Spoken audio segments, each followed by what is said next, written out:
Chapter 1273. Heaven's Stairway. On the 1,000,000 steps. The time was only 3 days, but Yu Yang needed to comprehend and fully control the power of his own giant of destiny below the height of 1,000 meters. This kind of impossible task had become inevitable. The immovable sovereign, the Eastern Temple Master, the Divine Hall's supreme heavenly chariot, the peerless emperor, one peerless expert after another, were eyeing him covetously. Even in these 3 days, the Night Empress and the others risked their lives in exchange. This time, he could only succeed. He could not fail. If he failed, then Yu Yang believed that he would embark on a path of revenge that he absolutely did not want to see. From the bottom of his heart, he did not want that day to come. Therefore, the comprehension must be successful. Before the inheritance begins, enter the world that I'm meditating in to take a look. Maybe that will help you advance a little. Jizun stretched out her hand and gently touched the space between Yu Yang's eyebrows with her slender index finger. The entire Heaven's Stairway world shattered. Everything turned into nothingness. Yu Yang could not even feel his own body. Only a trace of consciousness existed, but it was not a deep sleep, but a wonderful state of being unable to move, and even thinking was extremely slow. It was very serene, very light. Perhaps this was the feeling when he was in his mother's arms when he was a child. That feeling, it could be said that it had surpassed comfort and was better than pleasure. There was a kind of relief and elegance that was never felt when he had a physical body. It was as if he was one with heaven and earth, returning to eternity together. It was also as if, since thousands of years ago, this peaceful soul had already existed, but after having a physical body, everything in the mortal world had blinded and covered the freedom and happiness of the origin. He mistakenly thought that the burden of the physical body, birth and death, sweet and sour, bitter and spicy, joy and anger, sorrow and joy, these things were the true meaning of life and everything that life pursued. After getting rid of this layer of flesh, when the soul consciousness that was infinitely close to the origin came out, only then did he know that the real person was actually so light, so free, and so peaceful. Reincarnation after reincarnation, experience after experience. Not only could he not successfully return to his original self, but he was lost in the world and could no longer see the true meaning of life. Only at this moment, Yu Yang finally understood that what he was pursuing was this highest level of liberation and the process of returning to his original self. Could this be the consciousness that Jizun gave him? No, this was more like the enlightenment that his mysterious mother had given him.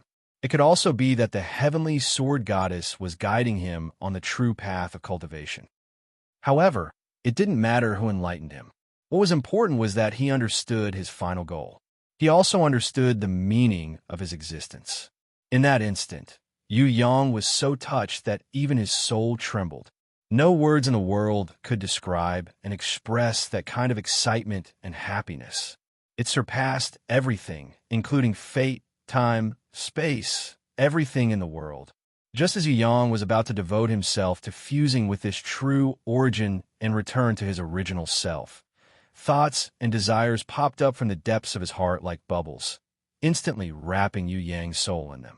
Her light and intelligent soul suddenly became heavy, sinking continuously, sliding into the endless abyss of time and space, until light and darkness, heaven and earth reappeared, until the sense of belonging to his body appeared. Only then did Yu Yang realize that he had escaped from the most beautiful state of his soul and returned to the chaotic state of his soul. In this state, there were all kinds of emotions and concepts in life. There were kinship, there was love, there was yearning, there was also the evolution of all kinds of knowledge and abilities. There were also all kinds of emotional fetters from his guardian beasts, lovers, relatives, and friends. It was so complicated that no matter how intelligent a person was, they wouldn't be able to get rid of it. Yu Yang had the urge to cry. As a human, he could now sense the process of birth, aging, sickness, and death in his life. Even if it wasn't his own body, he could still sense the existence of this power of fate in his family and friends. Fourth uncle and Miss Feng's death, and the birth of the baby left behind by fourth uncle and Miss Feng, just happened to form the power of fate of the two extremes of life and death. Since ancient times, the ghost genius Yu Gong, elder Yu Hai, Yu Shan, Yu Ting, and other Yu clan members of the three Renaissance heroes had been passed down from generation to generation. It was also a kind of fate power. No one controlled it, and it didn't go according to anyone's wishes or will. But at the same time, everyone participated in it and pushed it with all their strength. The power of fate itself was vast and unparalleled. No one could stay out of it. However, everyone used all kinds of strength to push it, pushing the unpredictable and uninterfered fate one step further into the abyss of pain. Other than the gods, no one could escape from this kind of fate power. Even those God realm rankers in the heaven realm couldn't escape the fate of the gods. Only by comprehending one's own self and returning everything to the eternal holy sovereign could one truly break away from external interference and create a true life that belonged to oneself. Who is the true holy sovereign? That kind of eternal power that surpasses everything, that kind of supreme understanding of one's own self. Can I also do it? I haven't even reached the God realm yet. Can I surpass life, age, sickness, and death? Can I control fate in my own hands and use my consciousness to control it? Even if I can do it, how can I control the fate of others? Yu Yang fell into endless thoughts. It was as if he could see Fatty Hai, Yi Kong, and the others fighting a bloody battle with the enemy. If he couldn't control their fate, then Fatty Hai, Yi Kong, and the others couldn't escape the ultimate fate of birth, old age, sickness, and death. They didn't have eternal life. Under the enemy's attack, they could be sacrificed at any time. Wu Xia, Qian Xian, Fallen Flowers, Wu Hen, Sister Yu, Lu Yi, Xia Yibao, Air, Xiaonu, and the others. Even the guardian warbeast Little Wen Li, Red, Man, Jiang Ying, IKA, and Future were the same. If they couldn't control the power of fate, then they would fall, just like how Queen Vivian Li was defeated in battle. Everything would return to nothingness.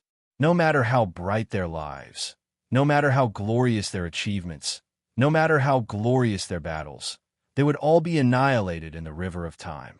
If he wanted all of this to continue, there was only one way. That was to return everything to eternity, surpassing fate, separating one's life from the outside world, using one's free will and self to construct a completely new, eternal, and inextinguishable life. Only then would one truly be able to control the power of fate. Otherwise, even if one comprehended the divine level, they would still be insignificant, and they would similarly decline in the long river of time. Who can help me? Who can help me? I am still too weak now. Who can give me stronger power? Who can give me more wisdom? Who can give me more enlightenment?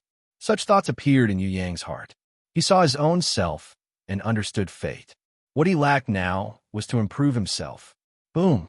The world that originally only had light and darkness, heaven and earth shattered once again. It was as if someone was chuckling in his ear and waving goodbye. Yu Yang didn't have time to catch what it was. He only knew that he was once again out of a state of comprehension. Not only could he not see his own self, he could not even comprehend the power of fate. He seemed to have become muddle-headed all of a sudden. He clearly knew that it wasn't like this, but his brain couldn't wrap itself around it. He was muddle-headed, and in the end, he became a mess. Why was it like this? Why did he lose the things that he had clearly comprehended? Why did he become stupid in an instant? Could it be that someone had added a higher and more extraordinary wisdom to his own wisdom just now, thus enlightening him? That was actually not his true comprehension. Fatty Hai was currently fighting. He had his clan, his ideals, his grimoire, and his fighting style. His fate was advancing uncontrollably. Perhaps his next step would be to slide into the abyss of death. Yi Kong was currently fighting. His fate was also advancing uncontrollably. Everyone that he knew was going through their own lives at the same time, including his enemies, the Eastern Palace Lord, and the supreme heavenly chariot of the Divine Palace. They weren't static either. They were also using all kinds of methods to fight openly and covertly, using all kinds of power to push their own or other people's fate forward. If I want to stop them, I need to have super strong power. That power must be higher than the mountains and deeper than the sea. Even if it's contained in the heavens and earth, it must be overflowing. It must surpass all wisdom and power. Only then can I control the fate of my family, friends, enemies, and all other fates in the palm of my hand. When Yu Yang had this realization in his heart, he realized that he had only seen Ji Zun's true revelation now, or rather, all the enlightenment that Ji Zun had given him. Now, this was the real beginning. Then was everything that he had seen previously just an illusion? Or was it that mysterious mother, the heavenly sword goddess, they were secretly guiding him to enlightenment? Wah! Yu Yang saw a baby fall to the ground. Following that, a beautiful woman with a face full of love picked it up and gently kissed the crying baby. As she smiled, she said to her family and friends, "Look at her eyes. She was born with divine eyes and is endlessly intelligent. My baby, she will definitely become an amazing expert in the future. She has the power to break free from fate. I think she will definitely be able to control her own life with her own free will. Yes, I've been looking forward to it for thousands of years. Today, my wish has finally been fulfilled. With her potential, as long as she doesn't walk the wrong path, she will definitely become a divine sovereign that will illuminate the entire Tong Tian Tower." The beautiful woman's friend stretched out her white little finger and teased the newborn baby. "It's a pity that it's a girl. If it was a boy, how good would that be?" There were also some people who showed a trace of regret. "It doesn't matter. Let's pray for a boy with the same potential. He will definitely succeed. Even if he is a divine sovereign, he must be in pairs so that he won't be lonely in his long life. Let's find another companion for her. Little baby, I'll pray for a little brother for you. How about it? Are you happy?" Amidst the teasing and laughter, the crying baby suddenly calmed down. With a pair of crystal clear eyes, it looked curiously in front of it. It was as if it knew how to recognize everything in the world with its eyes. The sun rose and set. The moon rose and fell. Yu Yang saw that under another starry sky, a second baby was born. This time, it was also a baby girl. Unlike her older sister, her birth caused her mother and friend to feel uneasy. She has the power of destruction in her body, but she doesn't have wisdom to guide her. I'm afraid that she will walk on an unpredictable path in the future. The friend with the white little finger sighed worriedly. "Don't worry, I will definitely take care of her in the future. With me here, her fate will never go astray. I will use my strength to change her and everything in Tong Tian Tower. Since there is no little brother to inherit, I will take responsibility. I will not let you all down." There was a young girl with a face full of determination. She clenched her small fist. "I will definitely become the #1 person in Tong Tian Tower. I will definitely become a sovereign. Even if I am a girl, as long as I work hard enough, I will definitely be able to do it. Don't be too tired. You're still a child. Moreover, it is too lonely to be alone. Let's pray for a little brother for you. This time, you will definitely succeed. Maybe it will be 10 years, maybe it will be 100 years, maybe it will be 1,000 years. Even if we are gone, isn't there still the wishing flower tree? You will definitely succeed. Little Aunt loves you the most. She will definitely not let you be alone." Chapter 1274. In the memory world, time flew by. Yu Yang saw that the little girl had gradually grown up. Her little sister had also changed from sleeping baby to a lively and active little girl. The little sister liked her older sister and would always follow closely behind her. Her little feet would run behind her, and her laughter would fill the entire road. However, until the end, their beautiful and loving mother did not continue to bring them a younger brother. On a night when the beautiful meteor shower constantly cut through the night sky, the always smiling mother died forever. Why? Different from her younger sister who cried for her mother, she was strong and just asked her aunt who brought back the unfortunate news. Why? That wasn't a mission that we had to do, nor was it a responsibility that we had to bear. Why did Mom have to bear it alone? Didn't Mother say that she wanted to give us another younger brother? She also said that with a younger brother, He could revive the stairway to heaven and our home in the future. Why did she break her promise? Without a younger brother, how could we revive the stairway to heaven in the future? How could she just abandon us like this and sneak away? Why? Why did she do that? I don't understand. I don't understand. The white-fingered ant, the teacher who could usually answer any question for her, did not answer. She just sighed softly.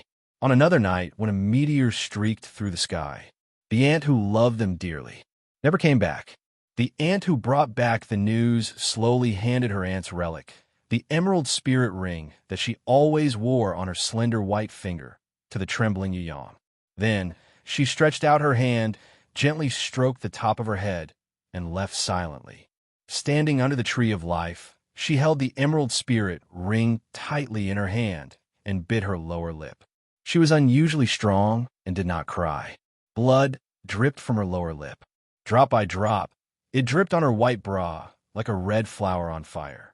Why? She could not understand. Why did it become like this? It was a duty in a war that did not belong to her. Why did she risk her life to fight? For some outsiders who had betrayed them or were indifferent to them. For some strangers who didn't even know the truth. They fought so hard and even sacrificed their own lives. What was the reason for this? When a demon escaped from the seal, many people did not banish it for their own benefit. Instead, they treated it as the venerable and treated it with great respect. The ambitious ones would even help the evildoer. Why save people like them? Why did he have to fight at all costs? Why did he have to sacrifice his own life to seal the devil? Those who had fallen with the demons were all bad people. They were all snobbish people. Why would they care about the lives of these fallen warriors or ants? In order to get answers. She brought her sister to a place of hibernation and found a dreamer who had fallen into eternal slumber in order to guard the world. I already know why you're here. The sleeper's voice was as gentle as a mother's. Everyone has a different answer. Perhaps my answer is not the one you want in your heart. We just want to know why mother left us. The younger sister was still sad about their mother's silent departure. The demon has escaped from the ancient seal, and no one is going to seal him. Not only will you see him as a stranger, but even our own race will be wiped out in the future. At such a time, someone has to step forward, the sleeper explained. That's right. Then why Mama? There's so many powerhouses in Tong Tian Tower, so why is our mother the only one sealed? Why not someone else? Some powerhouses not only don't fight against the demons, they even cooperate with them and even attack us when we're down. Why should we save such people? Isn't it better to let them fall with the demons? The younger sister felt sad and angry when she thought about what happened in the past. That is indeed the case. But our sacrifice has nothing to do with those fallen people. The most important reason we do this is to protect our home, to protect our people and loved ones. For example, your mother. She stepped forward to do this and made such a sacrifice. It's not that she doesn't love you. On the contrary, your mother loves you too much. She's afraid that one day you'll walk the path of the demons because of your power. So, she decided to set an example for you so that you won't fall and become demons in the future. This is her true, painstaking effort. When you grow up, one day, when you have children, you'll understand the meaning of this sacrifice. The sleeper's words were still unable to completely appease the stubborn younger sister. But in her ears, it gave her a different kind of feeling. Auntie, is she the same? She asked softly. If that's the case, why didn't Auntie explain it clearly to her? She's the teacher of the two of you. You don't understand it now, but in the future, you'll definitely understand. In fact, the eternity of life isn't determined by the length of time, but by understanding.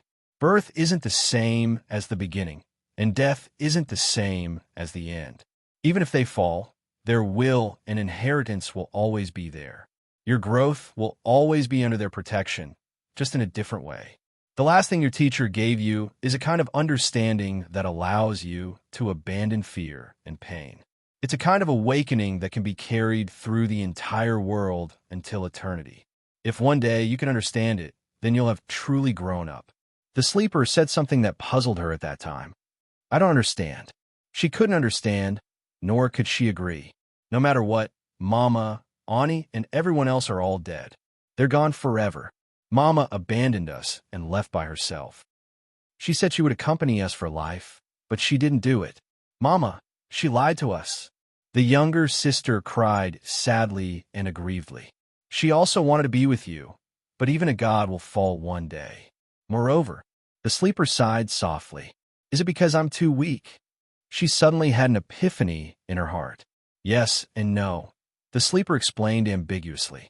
Without a younger brother, what will we do in the future? She raised another doubt. When the big tree that shelters the wind and rain falls, the sprouts on the ground will grow rapidly under the illumination of the sun. One day, the sprouts will grow into another towering tree. Maybe it will grow even longer and bigger. Who knows? As for a younger brother, even if you don't have one now, one day you'll have one. The Bright Moon faction hasn't given up, and the Silent Night faction won't either. Not only us, but the 100 Flowers faction and the Butterfly faction have been working hard for thousands of years. The stairway to heaven is the foundation of the Tower of Babel. It's the bridge and stairway to a higher world. It won't fall forever. The sleeper didn't know when the revival would come, but she believed that one day, as long as she continued to work hard. What should we do? She asked at last. Do what you want to do. Your lives are completely in your hands. Whether it's exciting, happy, or perfect, it's all under the control of your wisdom and will. Don't think about others. Do what you want to do the most, what you love to do the most. As long as you always remember Mama and the many elders who looked after you, the sacrifices they've made for you, and the enlightenment they've given you. The sleeper didn't point out the path, but she had made a decision in her heart. Similarly, the younger sister had made a decision in her heart. On the way back, the younger sister, who had always been obedient, suddenly proposed a farewell that made her feel incomparably surprised. The younger sister wanted to leave. She said that she didn't like this kind of life for a long time. She longed for freedom. Even if everything her older sister gave her was the best, and the training methods she arranged were the most suitable for her to improve, she didn't like it at all. Since the sleeper said that everyone could do what they wanted to do the most, what they loved to do, and do as they pleased. Then in the following days, it was the days when they could fly alone freely. The younger sister was very afraid of her older sister. No matter if it was her strength, intelligence, or the habits and temperament that had been formed since young, none of them were enough for her to go against her older sister. Her older sister was born with an innate dignity. This kind of dignity even surpassed that of her mother and her little aunt, who was her teacher. Even so, the younger sister bravely said it for the first time in her life. Weakly. She lowered her head, but the willpower in her voice was incomparably firm. The younger sister was also a person with her own opinions. It was just that she was afraid of her older sister, so she never showed it. Is that so? Finally, you going to leave as well? She was very sad because she felt that she had taken good care of her younger sister. However, such care with all her heart and soul could not be exchanged for her younger sister's approval. She even thought that it was a kind of restraint that restricted her freedom. This farewell, to the current her, was really a very big blow. At the very least, it destroyed the self-confidence that she had painstakingly built up after her mother and little aunt left. I'm sorry. The younger sister cried loudly. Suddenly, she lost control and screamed, The person I hate the most is my older sister. Although you gave the best things, the best treasures, to me, I know that no matter how much I get, I will never be able to match up to my older sister. I hate this. Why don't I have the talent that my older sister has? Why can't I match up to my older sister no matter how hard I work? I don't need your sympathy, and I don't need to be taken care of. You gave me the best, but I'm not grateful at all. Sob sob, I also hate my mother and little aunt the most. The way they look at me is completely different from how they look at you, my older sister. Why? Why are they worried about me? I also work very hard. Why are they worried about me? I don't need them to worry about me. I can do very well. I can always be obedient, and I will never fall into the path of evil. Why are they so worried about me?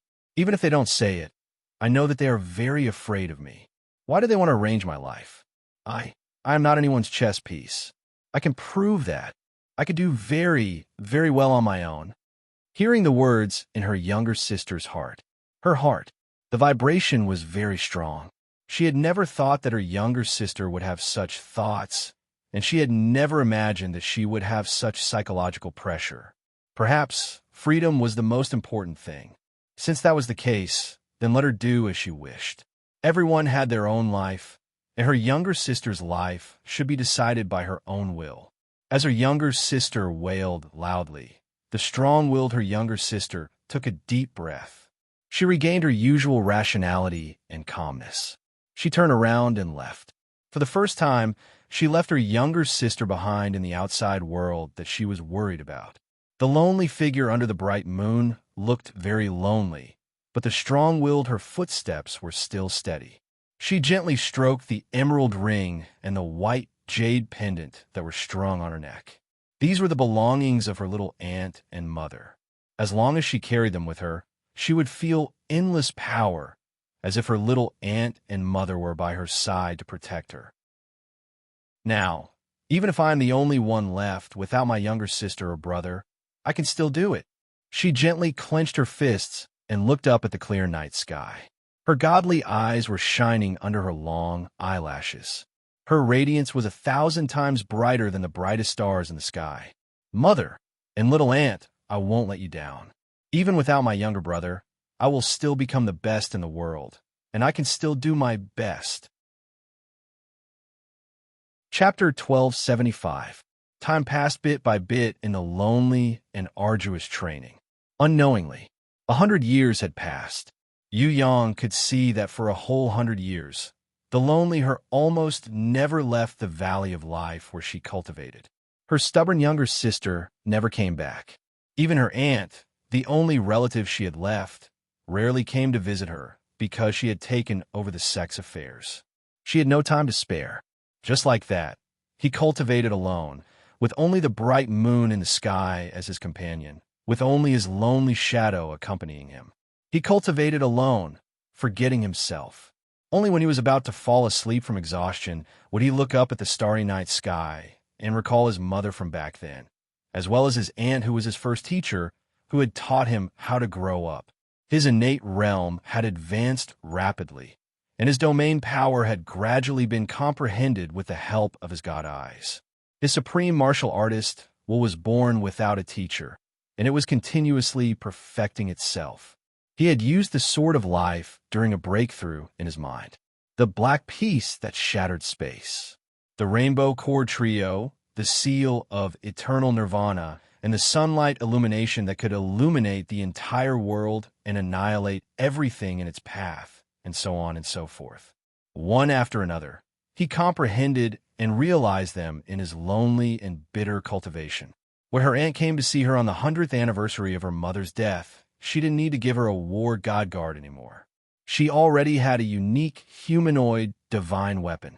You, who have a sovereign will, are already one of the few strong people in Tong Tian Tower, and let her go around Tong Tian Tower to gain experience. Now she didn't have to worry about not being able to pass the door of life and death.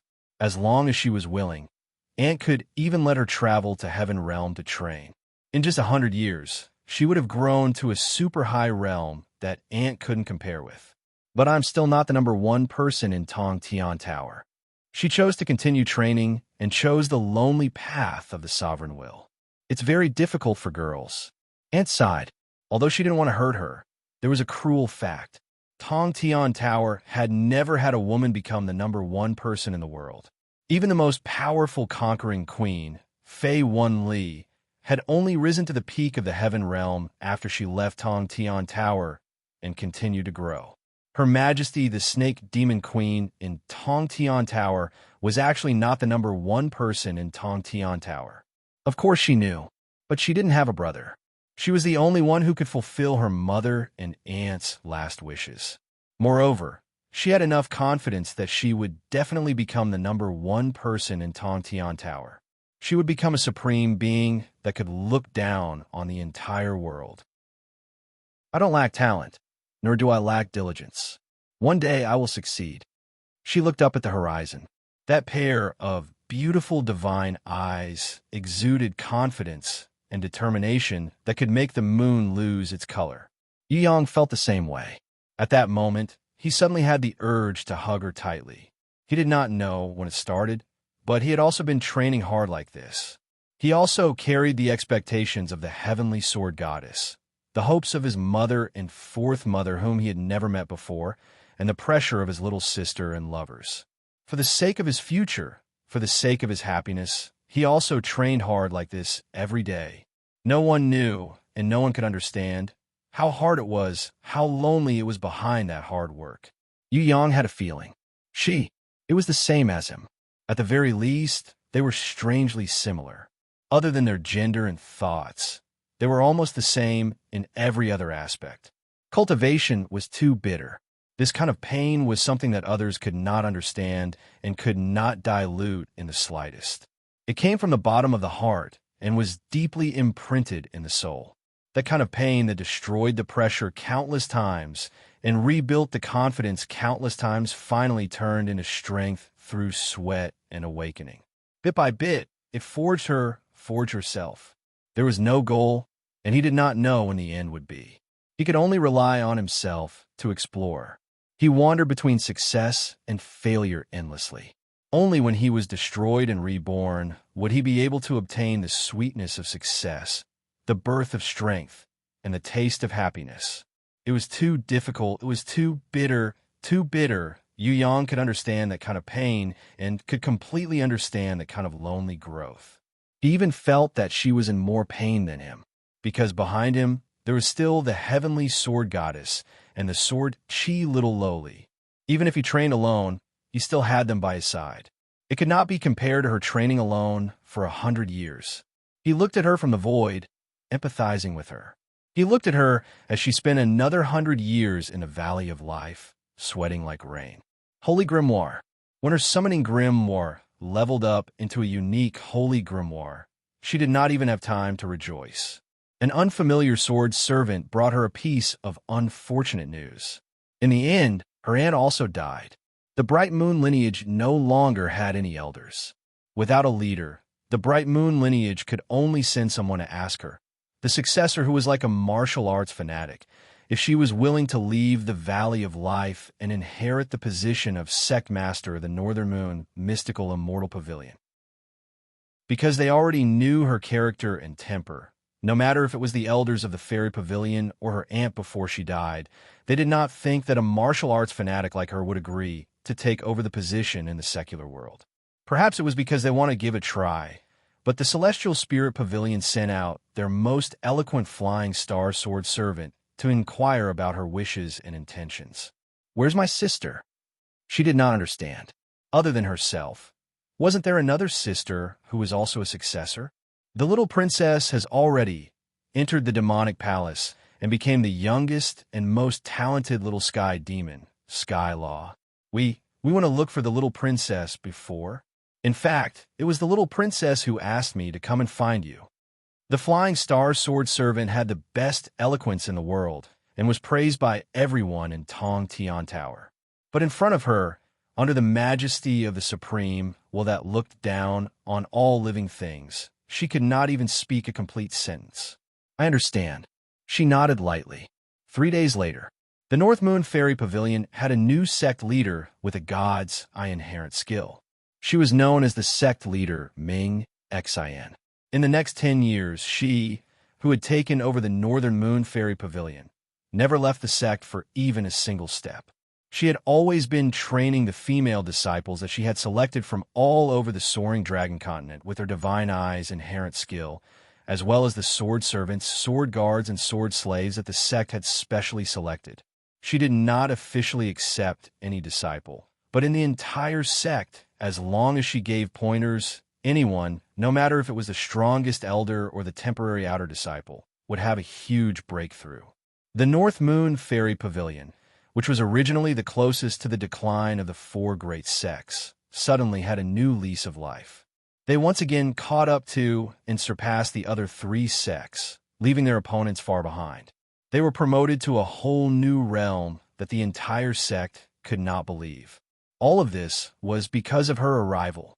Many rankers from the southern mountains floating mist sect Western Lion Pagoda, and Eastern Ocean Crystal Palace. Even their sect leaders all sent letters requesting for marriage. There were marriage proposals to the disciples under her, but most of them were marriage proposals to her, the sect master who possessed the innate talent of the divine eye. She chose to ignore the rumors that were swirling around in the outside world, and this included the many marriage proposals as well. Until one day at noon, many rankers from the three great sects and the soaring dragon continent came uninvited. Only then did she give an official reply. The phoenix has aspirations, spread its wings 10,000 miles, soar through the universe, and will not fall unless it is a tree. This reply angered all the rankers in the soaring dragon continent on the spot. Whether it was those who wanted to marry her or the warriors who just wanted to watch the show, they were all furious at this reply that was close to slapping their faces. One must know that the soaring dragon continent had always been ruled by men. Even if there were countless female rankers, there had never been anyone who dared to challenge the position of being ruled by men. Furthermore, this was disregarding all the men in the soaring dragon continent. A mere woman, what right did she have to be so arrogant? Many people came to request for marriage, mainly because they wanted to obtain a wife with the god's eye inherent skill, and at the same time swallow up the North Moon Fairy Pavilion to strengthen their own sect. Not only did they reject her, they even dared to say something like the phoenix has aspirations, spread its wings 10,000 miles, soar through the universe, and will not fall unless it is a tree. This was simply a provocation and insult to all the men in the soaring dragon continent. Could it be that there was no man in the soaring dragon continent who was worthy of her? From today onwards, in the soaring dragon continent, no matter which sect, no matter what name, I will be the #1 ranker. Those who disobey will be executed. Those who defy will be exterminated. She covered her face, appearing in front of the rankers in the soaring dragon continent for the first time in her life. It was also the first time she declared that she was the #1 ranker in the world. When these deafening words came out, everyone was stunned. Are you crazy? The Southern Floating Mist sect's White River sect leader laughed to the sky. Even though he was the strongest, he would not speak such arrogant words lightly. A mere little woman who is only fit to seek pleasure under a man's crotch. How dare she be so arrogant? The Western Lion Pagoda's sect leader was enraged. He felt that hearing such words was the biggest humiliation in his life. As a man, a ranker, he had never thought that he would be humiliated by a woman like this. Power is king. She completely ignored the anger of the warriors present. All right, then let me. The Western Lion Pagoda's sect leader jumped out like an angry lion, impatiently challenging her. There's no need to say your name. A small character like you who is destined to be buried in the river of history is not worthy of me remembering your name. With a casual swing of her sword, she beheaded the Western Lion Pagoda's sect leader, who was known as the #1 ranker in the soaring dragon continent. Under her supreme will, she looked down on all living beings. The Southern Floating Mist sect's White River sect leader, who was known as the Soaring Dragon Duo together with the Western Lion Pagoda sect leader, deeply lowered his noble and arrogant head. In front of absolute power, he had no choice but to lower his head, acknowledging a woman as the #1 ranker. All the arrogant rankers trembled as they paid their respects to her. This was just the beginning of her quest to become the #1 ranker in the world. 100 years later, Yu Yang saw that out of the 5 emperors of Tong Tian Tower, 3 died and 2 were injured. The strongest, dazzling light emperor, the majestic ocean emperor, and the heaven-devouring demon emperor, who was known as the strongest ranker in the demon abyss in 10,000 years after the conquering queen, all fell at her feet. The heavily injured dragon emperor and emperor of the underworld raised their hands to pay their respects to her. In front of Elder Nangong, a historical witness, her path to becoming the innate elder had officially begun. I did it. She returned to the Valley of Life. In front of her mother's and aunt's graves, under the wishing flower tree, she made her second wish. All of you who have been protecting me should have seen it. Please grant me a younger brother. I'm too lonely. Chapter 1276. Time flew like an arrow. Yu Yang saw a lonely figure who often sat quietly on the carefree peak of the Valley of Life. She, who had lost her goal, fell into a kind of confusion. She was no longer the number one Jizun of Tong Tian Tower, but a weak girl who couldn't even find someone to talk to. The lonely Jizun at the top could not compare to the aimless lost life. She didn't have a younger sister who ran around behind her, and she didn't have a younger brother who could inherit the faith of her mother and other elders. She was alone. She could no longer find the right direction to cultivate. The Holy Grimoire had reached its peak, and there was no possibility of improvement. She fell into a lonely panic. No one could tell her what to do in the future, but she knew one thing, and that was that she was still very far away from the God realm. What should she do? Could it be that this girl could not become the strongest Jizun in the world? With this doubt and the loss of the future, she went to find the sleeper for the second time. I knew you would come again, but I didn't think you would come so soon. Your innate talent and your improvement are indeed the most shocking I have ever seen. Even the prison emperor back then, or even the legendary serpent empress who was said to have the most innate talent, did not grow as fast as you. Compared to others, you are more focused and have more comprehension. The sleeper seemed to have known that she would come and was very happy to enlighten the new supreme martial artist who was lost in life. Your current state is actually a checkpoint for a breakthrough. As long as you can break through, you will find that there's an even higher and brand new realm waiting for you. Then what should I do next? She didn't know how to break through the current situation. Perhaps you already know that the Holy Grimoire is not the ultimate form of our summoning grimoire. Even if it is already the embodiment of a very high realm, there is still the godly grimoire above it. The sleeper gave a hint. The godly grimoire chooses its master. You can't force it. She knew about the godly grimoire, but she was even more clear about the fact that the godly grimoire chose its master. No one could force the godly grimoire. Let's talk about the state of cultivation first. Later, I will tell you about the godly grimoire. The sleeper changed the topic and laughed lightly. Now that you have the will of a Jizun, even if you can't enter the god realm, you can barely be called a demigod. Demigod. She didn't understand the relationship between the two. It is said that in the heaven realm or the heaven realm, there are many such demigods. To a certain extent, they already possessed great strength and power, but they were still a long way from becoming a true god or a divine sovereign. Of course, even in the true divine realm, the disparity between the various divine level experts was still very large. The difference between the strongest true god and the weakest true god was like the difference between a mountain and a sand, or between an ocean and a millet. So the question was, why was there such a huge gap between them? Why were some god-level experts the weakest god-level experts, while some were the strongest? There were many people who had cultivated for the same amount of time, and even though their cultivation time and intensity were inferior to their opponents, the one who worked the hardest might be the weakest divine level, while the one who did not need to work too hard might be the stronger divine level. Why was this so? Finally, knowing that they are the weakest god level, why don't they continue to work hard and close the gap between them and the strongest god level? The series of questions from the sleeper puzzled her. She could not answer, because these were all items above the divine level. Without comprehending them, she had no right to speak. But she knew one thing: there must be a reason. It was impossible for the one who worked the hardest to be the weakest. The sleeper's voice was as gentle as a mother's, as wise as when her aunt taught her. It was soft, but unconsciously, it was deeply engraved in her heart.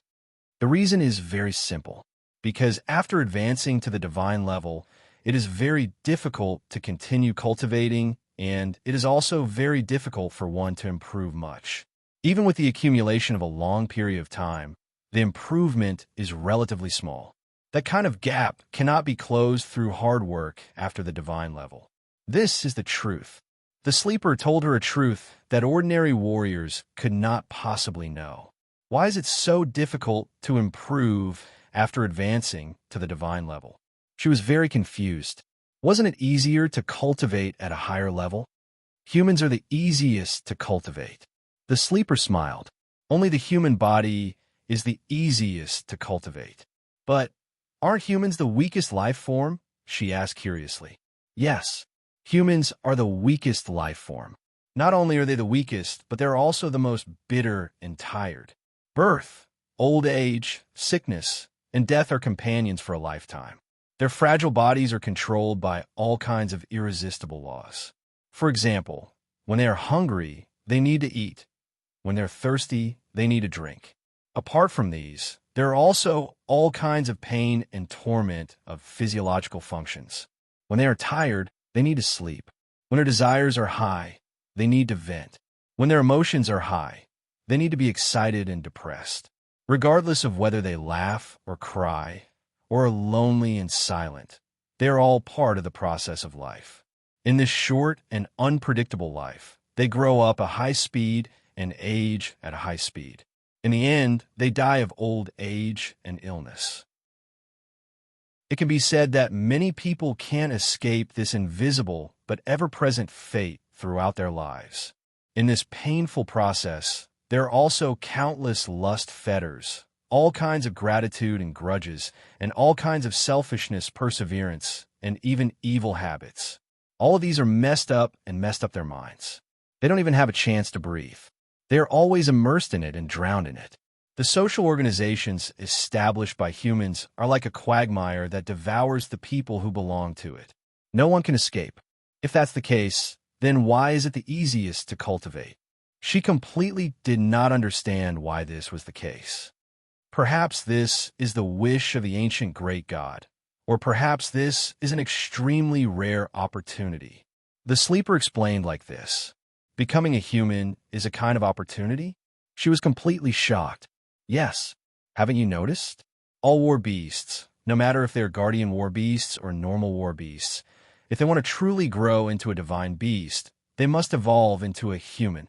For example, in our Heaven Stairway clan, there are some strong warriors who can completely get rid of their human bodies and appear in a higher form. Why don't they do this? Instead, they follow the laws of humans and live out their lives in sickness and sickness. If they want to, they can live for thousands of years, or even longer. They don't need to suffer like humans, they don't need to rest every day, and they don't need to eat and drink every day. Why do they choose their own lives like this? Why do they want to pass it down to their descendants? Some of our clansmen even take the initiative to marry other clans and use the human way to give birth. Why is that? The sleeper series of questions caused her to fall into a state of confusion. That's right. Why is that? If humans are so painful and unfortunate, why do they still want to become human?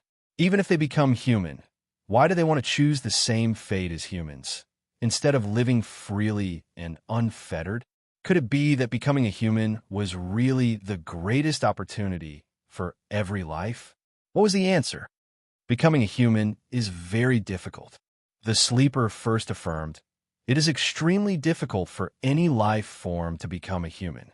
Whether it was in Tong Tian Tower, Heaven Realm, or Heaven Realm, it was an extremely difficult and long process for the living beings there to transform into humans. The vast majority of living beings would never be able to transform into humans in their entire lives. For example, there are some beasts that are strong enough to shake mountains and fill the seas, but they are unable to become human. There are also some extremely strong warriors who could destroy the earth with a wave of their hands and suppress millions of people with a single thought, but they are also unable to become human. Through these examples, we can conclude that becoming a human is actually the most difficult, but also the best. Although humans themselves are the most bitter, they are indeed the best existence. It seems a little contradictory. She felt a little confused. Yes, life is such a contradiction. The strongest does not equal to the best, and the best does not equal to the strongest. The reason why humans are the best is because humans can improve through cultivation and awakening. Through learning and growth, they can quickly ascend to an unimaginable realm. This kind of process, if it was in other life forms, would not exist. You can see, in the soaring dragon continent, there are countless human warriors that are like ants. Perhaps there are millions of them, but not one of them can ascend to the innate realm let alone the supreme innate realm. However, no one can guarantee that among them, there will be a baby or a teenager who will quickly grow up and become the new prison emperor or the new conqueror queen. This is how humans are, full of the unknown. In the midst of pain and despair, if there is someone who can wake up and walk out from it, then he will have succeeded. He will immediately change, and through continuous hard work, he will surpass himself and continuously ascend to a higher realm, until he reaches a height that no other life form can imagine. The sleeper gave the answer. Why can only humans be like this? She understood most of it, but there was still a part that she was confused about. Because in the most bitter realm, the one who comprehends and cultivates is the best, the strongest. When the sleeper said this, it was as if the knot in her heart had been unraveled. In an instant, she felt as if she had ascended to a higher level, and her original confusion was swept away. The most bitter, she muttered to herself. Compared to others, her cultivation was indeed the most bitter. Was that why she was so much better than others? That's right. Let's go back to the previous question. Why is it so difficult for you to improve in your cultivation? It's because you're the same as many super experts, including many divine level experts. You can no longer endure too much bitterness. You already have the will of a supreme martial artist. Even if you are lonely, even if you are in pain, your state of mind will not waver. You can also continue to persevere. If you don't eat for a day, your body that is full of energy will not feel hungry. If you don't drink a drop of water for a day, your body that is nourished by spiritual energy will not dry up. If you don't sleep, you will not feel tired. Even if you move a mountain, you will not feel tired. You are already close to becoming a demigod, and there is almost no bitterness. You will not comprehend and awaken more through bitterness, so your cultivation will not improve. Right now, you are only a demigod. If you climb to a higher divine level, you will be able to do anything with a single thought. You can eat, drink, play, and be merry without restraint. There is no pain at all, only happiness. In this divine level where you can't endure bitterness and won't feel tired even when you cultivate, if you want to improve, I believe that you will not improve much even after 10,000 years. The sleeper clearly and intelligently explained the difference between humans and gods, as well as the changes in cultivation. Humans are very bitter, but they can learn, cultivate, comprehend, and awaken and improve rapidly. There is no bitterness in the divine level, only joy. Without bitterness, there is no improvement. Without enlightenment, there is no way to talk about climbing to a brand new realm. Therefore, you will always be at the same level. Then why are there the weakest divine level experts and the strongest divine level experts?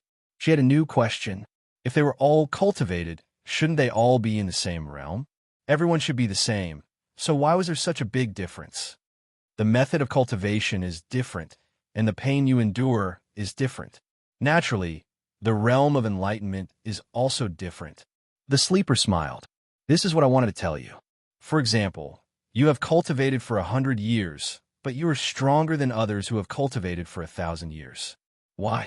Isn't it because you have cultivated harder and more focused than others? Of course, your talent is also very important, but the most important thing is that you have put in the effort, which is why you have this kind of return. What do I have to do to reach the strongest divine level, the Holy Supreme? She finally had a new goal, and that was to reach the strongest divine level, the legendary Holy Supreme. Give up. The sleeper gave an answer. What? She didn't understand. What I mean is to give up your current realm, including the various powers that you have comprehended. Return from the demigod realm to the human realm and cultivate from the beginning. When the sleeper said this, she was stunned. She had to give up all the things that she had painstakingly cultivated. Did she really have to do this? If she had no way of cultivating from the beginning, wouldn't she not even be able to maintain her current realm? If she cultivated from the beginning, how could she know if it would be better or faster than it was now? She pondered for a long time. The ultimate desire to reach the strongest divine level and the Holy Supreme, as well as the promise she had made to her mother and aunt, made her get rid of her hesitation. She would only be the best, only be the strongest. Demigod? Demigod was nothing at all. If she wanted to do it, she would become the strongest divine level. If she wanted to do it, she would become the legendary Holy Supreme that no one could reach.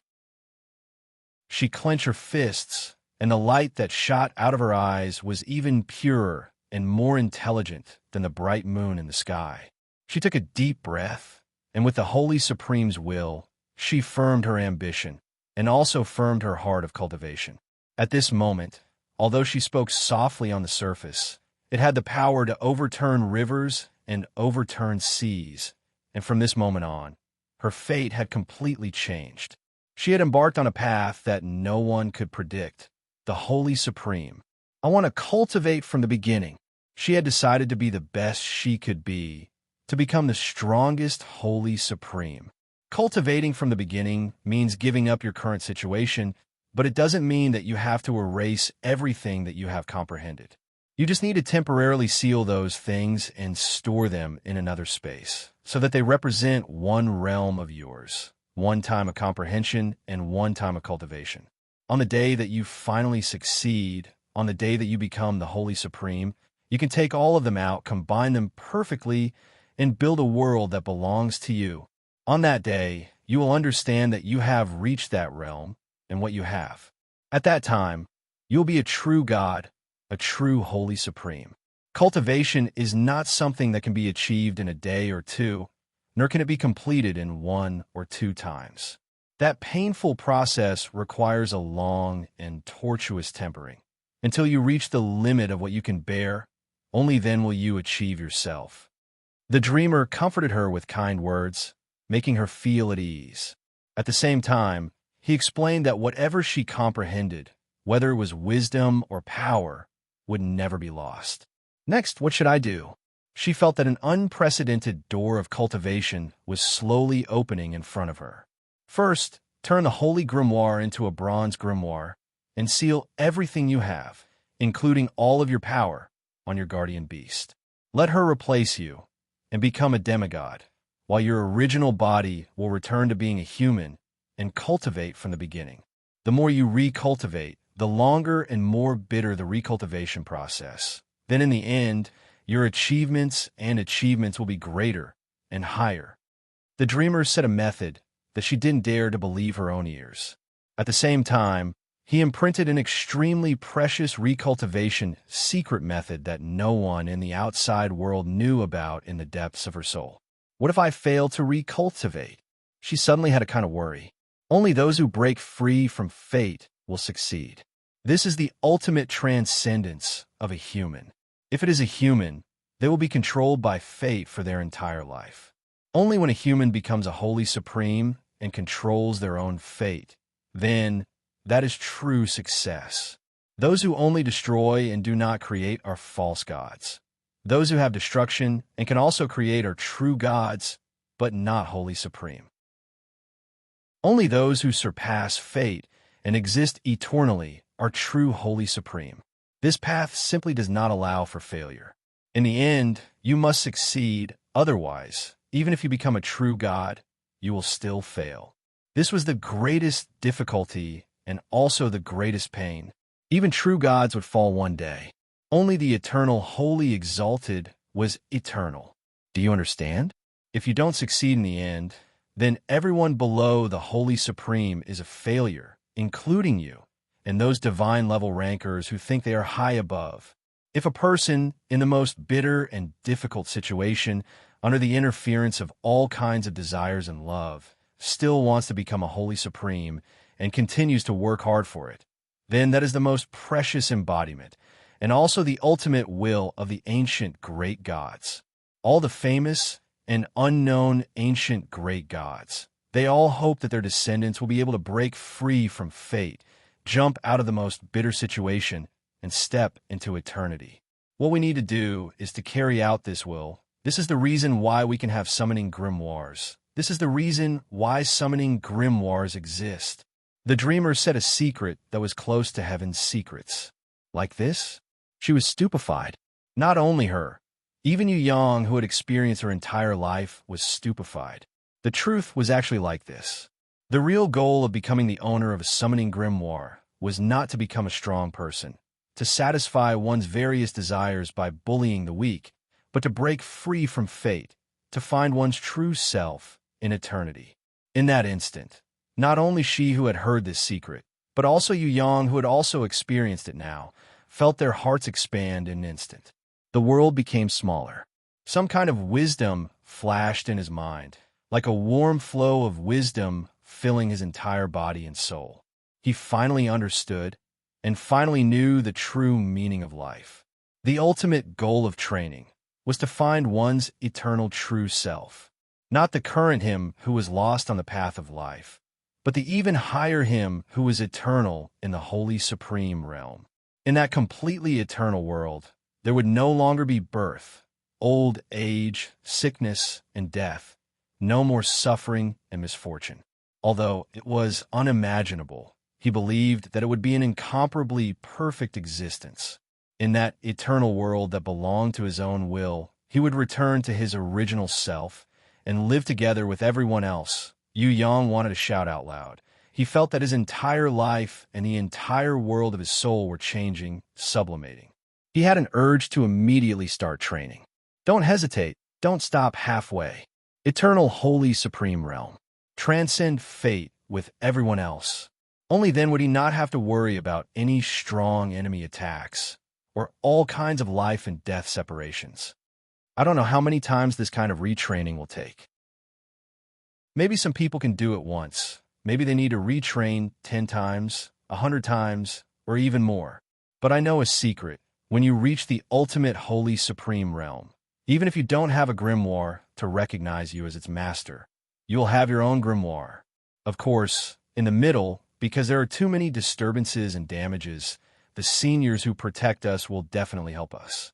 Maybe one day the grimoire will recognize a new master, help us, and enlighten us, but no one knows when that will be. Training is full of unknowns. We need to work hard in the unknown.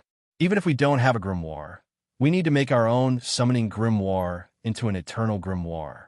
This is what I wanted to say at the beginning. The sleeper even pointed out an inconceivable path to success. Every summoning grimoire has the possibility of becoming a grimoire in the end. She asked, some people train from bottom to top, some from top to bottom, and some from top to bottom. Everyone's talent is different, and their training methods are also different. Some people are fated to not be able to contract a grimoire because they don't have the right conditions, or because of their extravagance, they have destroyed themselves. Some people who contract a grimoire are fated to not be able to cultivate because they can't bear hardships and they can't give up the power that they have obtained. They have already lost themselves in power and don't know and don't believe in existences like divine level and holy supreme realm. They can't even comprehend sovereign's will. Don't think about other people.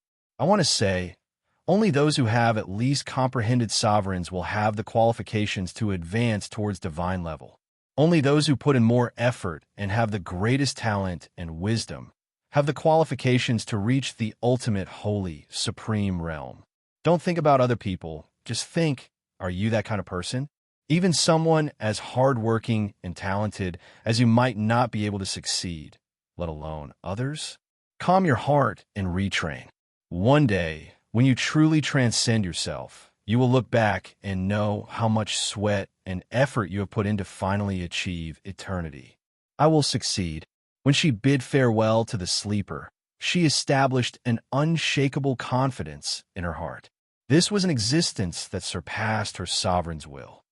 Finally, I want to say this. The sleeper suddenly called out to her. HM, she was very curious. Maybe your future will not be as lonely as it is now. Because in a 100-flower clan, there is a little girl who is as talented as you and even more talented than you. She thought of a secret method. If she succeeds, not only the heaven stairway, but the whole Tong Tian Tower will rise again. Even I can't see through that little girl's wisdom. Maybe one day, you will realize that behind you, not only is there a little sister running happily, laughing like a bell, there's also a little boy whose shoulders can support the whole world. Maybe this is my dream, maybe it will come true. Who knows what the future will be like? Is that so? Her little face suddenly blossomed with a kind of joy that she had never seen before. Her eyes flashed with a radiance that could even make the stars in the sky lose their splendor. Then let us work hard in this direction together. Chapter 1277. The wish was still unsuccessful. However, after the failure of the secret technique of the little girl from the 100-flower sect, everyone finally understood a fact. The wishing flower tree, whether it was a law or some kind of restriction or a curse of some god-level power, could no longer give birth to a male baby. In other words, no matter how hard the descendants worked, there would not be a male successor who could inherit and control the entire stairway to heaven. Mother, she felt sad when she heard the news. However, she did not feel depressed because of this blow. She, who had the will of the sovereign, worked even harder because she decided to shoulder the responsibility of her younger brother, who would never appear again, the hope of her mother, aunt, and other relatives, and the inheritance of all lives in the stairway to heaven on her own shoulders. She wanted to become the sovereign, establish a unique and unparalleled sovereign, revive the stairway to heaven, and revive the Tower of Babel. This was her new goal. In the past few hundred years, she had traveled under the starry skies of various unit worlds or dimensional worlds. She had observed and understood all life forms. Through various methods and the divine eyes that could see through all truths, she explored the secrets of all life forms and the truth of the world. At the same time, she used this to enrich her wisdom, worldview, and awareness of life. Sometimes a lonely little flower, a cluster of flourishing weeds, or a crawling little bug could give her a lot of inspiration. It was not just the growth from battles. All the experiences were a kind of improvement, and this kind of improvement was a kind of subtle growth. Wait until one day. When he looked back, he was shocked to discover that he had unknowingly crossed new realms one after another. He had killed the curse witch king in the demon abyss of pain, listened to the elven song in the moonlight forest, walked over thousands of miles of yellow sand under the scorching hot sun, and looked up at the starry sky in the lonely cold night. Time flowed like water without a trace. He had fought fiercely with the ancient experts who had broken through the seal on the top of the mountains for 3 days and 3 nights, razing everything within 100 miles to the ground. He had fought hard with thousands of himself in the gate of life for nearly a month. His exhausted eyes reflected his stubbornness and unshakable fighting spirit. He had once stood in the Khanate palace and intimidated the heroes of the world. With his own will, he had created a heavenly decree that no one dared to disobey.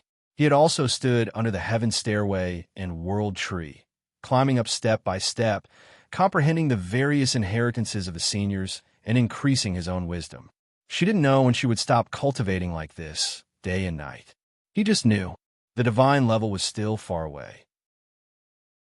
It was as if the divine level was within his reach, and the closer he got to it, the more profound and mysterious it seemed. One day, she returned to the valley of life that she was accustomed to living in, and there was an extremely obedient little girl waiting silently beneath the tree of life. Even though she seemed to be very young, she possessed a bearing of her own, and she stood out from the masses. Moreover, she was intelligent, charming, and plump, and it caused her who'd seen a myriad of geniuses with her divine eyes to exclaim with admiration and be delighted. "Are you that young lady from the 100 Flowers lineage?" She felt that although the young lady in front of her was young, her intelligence was not below her own. "Supreme Being, you must be referring to my sister." This young lady with bright eyes and a sweet smile called herself Hua Xian and said that she was sent by her sister to bring the good news to Supreme Being. What's the good news? She felt strange. All these years, she hadn't heard of any great news happening in the heaven stairway. Suddenly, she had a thought. A spiritual light flashed. She blurted out, "Your sister succeeded? A baby boy was born under the praying?" The young lady called Hua Xian smiled slightly, nodded obediently, and replied, "Yes, although he wasn't born from the wishing flower tree. My sister placed her inheritance and the life prayer on a baby from the Eastern True Dragon clan. With the protection of the Eastern Immortal clan's primordial spirit, the little baby will definitely grow up smoothly. What about the curse? She didn't quite understand how this Huasian's sister managed to fuse the inheritance and the life prayer on a baby from the Eastern True Dragon clan. Would the elusive Eastern Immortal clan agree to it? Even if they agreed, how did that big sister Huasian find them? Not to mention Tong Tian Tower. Even in the Heaven Realm, there was no trace of the Eastern Immortal clan. How did she succeed in accomplishing such a feat? The Eastern Immortal clan had always been xenophobic. They didn't care about those who didn't have their own bloodline inheritance. How could they agree to this kind of bloodline inheritance? Even so, how could the almost undetectable god's curse that had existed for thousands of years be resolved? Sister, there's an unwavering and loyal guard who's willing to use his son to replace the ancient curse. Moreover, the little baby will grow up under the care of the Eastern Immortal clan and will only be summoned when he fully grows up. The young lady called Hua Xian explained one by one. Will it really succeed? She felt extremely surprised. Although it wasn't her own brother, but the inheritance of the 100 Flowers clan, with such a boy, the heavy burden on her shoulders should be lifted.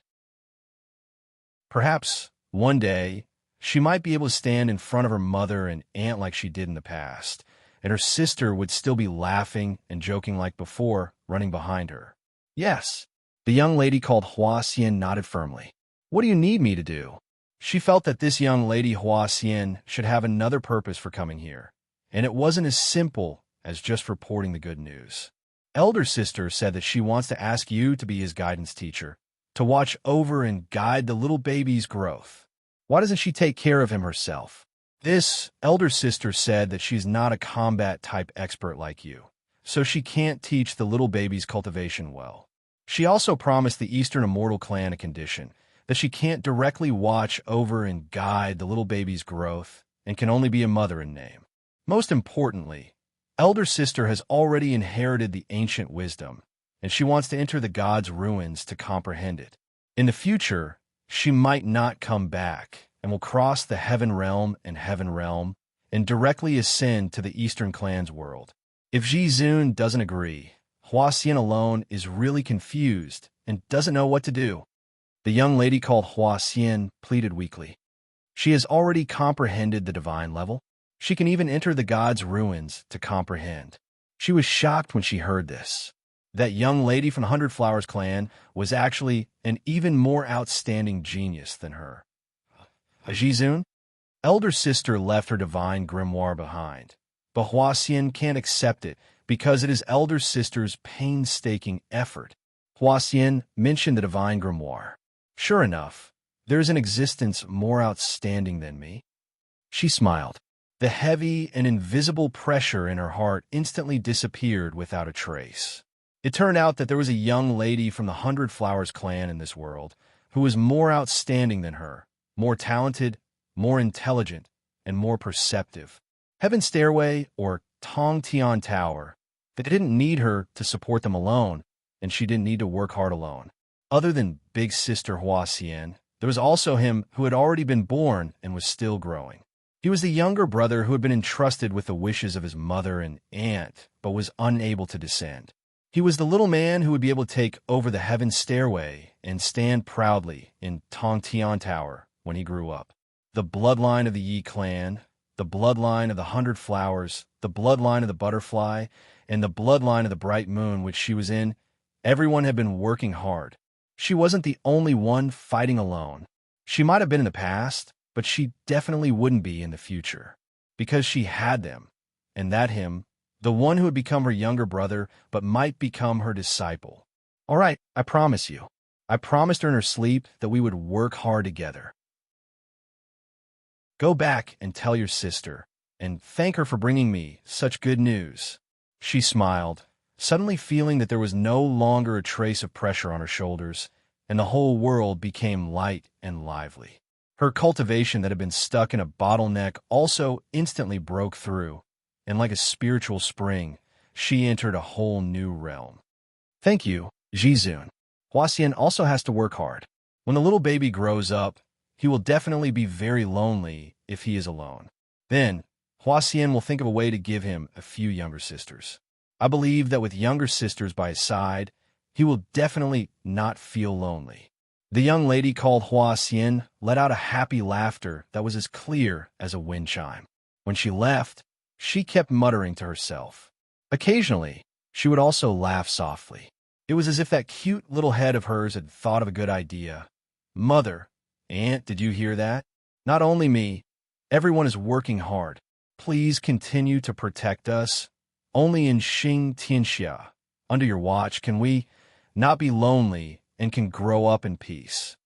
Yu Yang, who could empathize with them, understood everything now.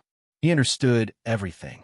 Even though he had never seen that mother, even until now, he still did not know her voice and smile, nor did he know how she prayed, or how she summoned him from his original world, or what kind of relationship he had with that old Taoist. But he already knew one thing, and that was that as an orphan, he had a mother. There was someone who doted on him, and it was someone who had always been watching over him and caring for him. There was no need to care about blood relations, and there was no need to care about the worldly concept of mother-son relationship. There was no need to care about what kind of wish it was. There was no need to care about raising it. As long as there was a little, she was the existence that created him. In his soul, everything about her life was also inherited. Actually, she was not the only mother. There were many other people, such as Ji Zun's mother, her aunt, her who was sleeping in her dreams, the intelligent little girl who had turned into the gentle fourth mother, as well as many guardians whom she knew or did not know. They could all be counted as mothers. It was them who prayed and created his existence together. Through another life form, with the bloodline of the Eastern clan as the foundation, with endless inheritance and wisdom as the guide, he became himself, until the end of eternity. This was the process of his life and the direction of his future. I finally understand.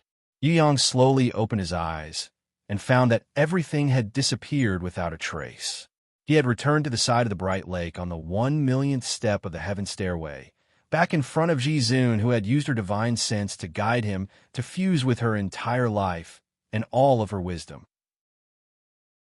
He couldn't help but turn around and tightly hug this lonely and strong Ji Zun, this beautiful master that he had always wanted to hug, but did not dare to do so. Not only did he hug her, he even kissed her passionately. He kissed her small forehead that was as clear as jade, kissed her slender and delicate eyebrows, kissed her long and curvy eyelashes, kissed her crimson cheeks, and kissed her pink cherry lips that were trembling in shock and could not speak. In the realm of consciousness that was guarded by Ji Zun's willpower, as if he had broken through the mirror lake, this was the first time since she was born that there was such a rude and bold him who had broken through everything and entered her heart. Furthermore, he had naturally fused with her soul as one. Perhaps from the day he was born, or even before he was born, he was destined to have a day like today, where his soul and life were connected to hers. The heavenly Tao was vast and boundless, and it controlled the universe.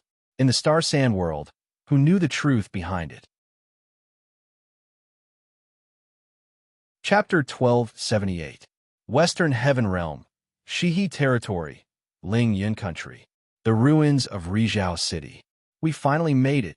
Sky Execution, Dragon Emperor, and Emperor of the Underworld, who had been rushing frantically after receiving the news of the Heaven Realms expedition, finally arrived at the space-time crack where they could secretly return to Tong Tian Tower. If it was the first time they entered Heaven Realm, with their strength, it would be impossible to complete such a long-distance, continuous teleportation. However, after experiencing many life and death situations, they had improved a lot. Although they were not as good as Yu Yang, they had improved tremendously. They had been reborn and promoted to a whole new realm that they did not dare to imagine before. With their strong will and sparing no effort to teleport, they fell to the ground from exhaustion. They successfully arrived at their destination. Sky Prisoner Wang Gaopeng was quietly waiting for them with a group of old men who were imprisoned in Heaven Realm until Yu Yang broke out of the prison. In fact, In the initial discussion, Sky Prisoner Wang, Gao Peng, and others did not want Sky Execution, Dragon Emperor, Emperor of the Underworld, Yi Kong, Fatty Hai, Shui Tam Lang, and Prince of Tian Luo to participate in the life and death battle of Tong Tian Tower. They could not see the future and did not know who would win in the end. How powerful was the Heaven Realm army? They felt that if all the younger generation were to participate and be annihilated in one battle, it would be better to hide a small number of outstanding younger generation and leave a seed for Tong Tian Tower to continue. However, the return of Yu Yang convinced them with his actions. Whether Yu Yang was willing to take over Tong Tian Tower or not, Sky Prisoner Wang, Gao Peng, and the other old guys had already regarded him as the new prison emperor. Yu Yang's reason to convince them. It was very simple. There was only one sentence. Tong Tian Tower must go all out, otherwise it would be annihilated. There was no second possibility. In the face of the powerful and scheming central shrine for many years, in the face of the invading army from the entire Heaven Realm, if the guardians of Tong Tian Tower still had any reservations, they would definitely be annihilated. Instead of reserving strength to make a comeback, it was better to go all out. At least, the latter still had a chance of survival. There was still a sliver of possibility. We won't go back. We old bones will stay here and fight. Tong Tian Tower doesn't need us old fellows who should have followed the prison emperor into eternal rest. Its rise, its future, it all belongs to you. Heaven Prisoner King Gao Peng decided to stay in Heaven Realm and look for the best opportunity to perish together with the Heaven Realm army. As for God's retribution and the others who had rushed back at the moment of the final battle, he waved his hand slightly, indicating that there was no need to persuade them. Seniors, we will be on our way. God's retribution bowed to them. This farewell. Perhaps this would be an eternal farewell, but this was also the custom of the Sky Split Tower's guardians generation after generation. Even if their bodies died, their souls would guard them.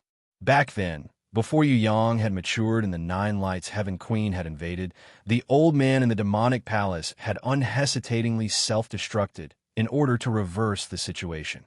If it was Sky Execution, Dragon Emperor, and Emperor of the Underworld, if they saw Yi Kong, Fatty Hai, and Shui Tan Lang in danger one day, they would do the same thing without hesitation. This was the sacrificial spirit of Tong Tian Tower's powerhouses, as well as their will to protect, because it was an existence that transcended life. Tong Tian Tower had suffered many disasters. Only then could it continue to this day. Wait a minute. Sky Prisoner King Gao Peng threw 3 treasures to Sky Execution, Dragon Emperor, and Emperor of the Underworld. This is Sky Execution received the divine weapon, hatred parting, that Yu Yang had left for him. In the trial grounds, before Yu Yang heroically sacrificed himself by killing a god, Yu Yang had promised this strange man that he would find the most suitable master for the divine sword in his hand. If it was in the past, Yu Yang would definitely have coveted this ancient divine sword. However, the shock that the god slaying had brought him was too much. Yu Yang was not willing to forget or erase the owner of this hatred-parting sword. Hence, he decided to find the most suitable candidate for the ancient divine sword to inherit the will of the god-slaying sword, and also the most suitable candidate to display the power of the hatred-parting sword. That was to gift the sword to the demonic palace's #1 madman, Sky Execution. In this world, there was no one more suitable than Sky Execution to hold the hatred parting. It was not that Yu Yang could not gain the recognition of hatred parting, but his supremacy's will was far stronger than the Slayer God sword mind. Once it recognized a master, the memory and will of the Slayer God would be erased. If that was the case, Han Sun might as well give it to God's retribution and make him the second Slayer God. And with Sky Execution's potential, coupled with Deicide's inheritance, he would definitely be able to achieve greater achievements in the future. You are the most suitable successor, and also the little guy Yu Yang's kind intentions. However, there is not much time left for you. You only have 3 days at most. I hope that in the next 3 days, you can accept the inheritance and comprehend the new realm as much as possible. Sky Prisoner King Gao Peng told Sky Execution that there were only 3 days to comprehend. If they still couldn't obtain the greatest inheritance within 3 days, then they might not be able to make it in time for the life and death battle in Tong Tian Tower. Without the hateful parting divine sword in their hands, with just the 3 of them rushing back, how much help could they provide Yu Yang? Sky Execution held the hatred parting, and his whole body was trembling. Nervousness, excitement, and ecstasy almost knocked down him. The number 1 sky demon who looked down on the world, gently caressing the spine of Li Hin's sword. With the most pious and grateful heart, he felt the sword well left behind by his previous master who had killed a god. He felt the unique sword spirit that the divine weapon Li Hin, this ancient divine sword, had created bit by bit over the endless years. At the same time, he also expressed his wish, stated his will, and showed his extraordinary supreme will from the bottom of his heart. Boom! In an instant, Sky Execution, whose mind resonated with the sword spirit, fell into the endless memory of the sword. At this moment, he not only saw the birth of hatred parting, but also saw the cultivation, comprehension, and battle of the previous master, Deicide, when he was alive. Also at this moment, Sky Execution felt that his heart was beating together with the heart of the strange man named Deicide. The rhythm of their heartbeats became more and more similar, and finally merged into one. There was no difference. Different from Sky Execution, who had inherited Deicide's hatred parting sword. What the Dragon Emperor got was not a divine weapon, but the demon-subduing pestle of an Eastern Goblin tribe senior. This is a special treasure, completely different from the divine weapon that has endless power and is loyal to its master. It not only has a strong killing power, but it is also a double-edged sword that can hurt both the enemy and the user. You have to think carefully. Holding this weapon that was enlightened by an Eastern powerhouse, you must have no demons in your heart. Otherwise, the first person it will kill will be yourself. Sky Prisoner King Gao Peng looked at the Dragon Emperor seriously. Your predecessor used it once and killed both the enemy and himself. This is the killing will of this demon-subduing pestle. As a traitor of the Eastern Goblin tribe, there is no day that I don't want to return to the right path. Even if it can only be used once, it is my dream to be able to return to myself. The Dragon Emperor took the demon-subduing pestle respectfully and held the treasure high above his head to show his respect and worship to the predecessor and the super powerhouse who enlightened the treasure. It was the Emperor of the Underworld who got it. This was the quasi-divine weapon Sky Prison that Sky Prisoner King Gao Peng personally gave to him. This was already the most powerful treasure that Sky Prisoner King Gao Peng could provide. In order to increase the power of the younger generation and to completely free himself, he took out the ultimate treasure that originally belonged to him. This is the only thing I can do. I have to say, as a predecessor, I have failed. Gao Peng smiled bitterly and shook his head. No, the Emperor of the Underworld held the quasi-divine weapon Sky Prison, and his knees, which had never knelt before, were moved to the ground. His eyes, which had never shed tears before, had 2 lines of tears that he thought only cowardly humans would cry. Yu Ming, now I can completely understand your intention. Moreover, the Netherworld knows his own limitations. With his own natural endowments, it's impossible for him to obtain the acknowledgement of the divine weapon. This is the most suitable for me. Senior, one day in the future, when the Netherworld has to return to the underground, the Netherworld promises you that I will definitely find the best junior and let him inherit your will. Haha, as long as you don't blame us old people for being stingy. There's still 3 days. Work hard. This is all we can do to help. I don't know what kind of future that little guy will lead you to. In any case, I wish you good luck. Sky Prisoner King Gao Peng laughed loudly. Turning around, he stood with the old men and very politely saluted Sky Execution, Dragon Emperor, and Emperor of the Underworld, who were immersed in the sword essence. Just like the experts of Tong Tian Tower, they saluted each other. At this moment, they were no longer the respected predecessors of the younger generation, but a group of comrades who fought side by side to protect Tong Tian Tower. In the laughter, They floated away. The future that belonged to them might not come again, but they, who were determined to perish together with the enemy, would forever be remembered in history. Whether it was thousands of years later, or if later generations had long forgotten, but the historical marks of their existence and battles could never be erased. Generation after generation of guardians, some of them might have left their names in the annals of history, while some of them might have been unknown, but what they did and what they protected were the same. There might be gaps in their memories, and they might be forgotten, but history would not treat these warriors differently. Whether they were famous for thousands of years or unknown, they were all warriors of Tong Tian Tower, and were part of the will that carried on history. Life was not determined by length, and ability was not determined by strength. Everyone, they were all bright stars shining with endless glory in the sky. It was them that embellished the long river of history with their memories. Under the ancient pine of Tong Tian Tower's soaring dragon continent, the Eastern Palace Master, who looked like a middle-aged scholar, suppressed his anger and examined his chessboard. He, who had calculated everything, found that his chess position had changed again. This change was extremely small and did not seem to affect the overall situation. However, what annoyed him the most was that this change was beyond his expectations.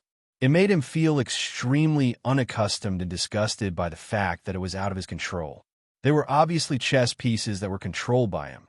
How could they jump out of the control of the chess player, who was helping these pitiful chess pieces in the dark, if there was no one behind the scenes? It was impossible for chess pieces to go beyond the chess position. Then who was this person? Could it be that Ji Zun of the temple who was ready to take advantage of the situation? He couldn't be that stupid, right? At such a critical moment, would they give Sky Split Tower a chance to catch its breath? Impossible. Ji Zun of the temple, whose ultimate goal was to seize God's ruins, would never do this. Tong Tian Tower must be completely destroyed, otherwise, no one would be able to seize God's ruins. If it was not him, then who? Jean D? No, Jean D had already left. Then who could it be? Monster Emperor? A monster emperor who was so deeply hidden that even he could not figure out his thoughts. Was he secretly helping him? Or was it that Ji Zun who seemed to be in harmony, but was always trying to seize power from his hands? This old man was actually more suspicious. No matter who it is, as long as they are in my game, they're all chess pieces. They cannot turn the tables, not even that heaven-defying Titan Yu.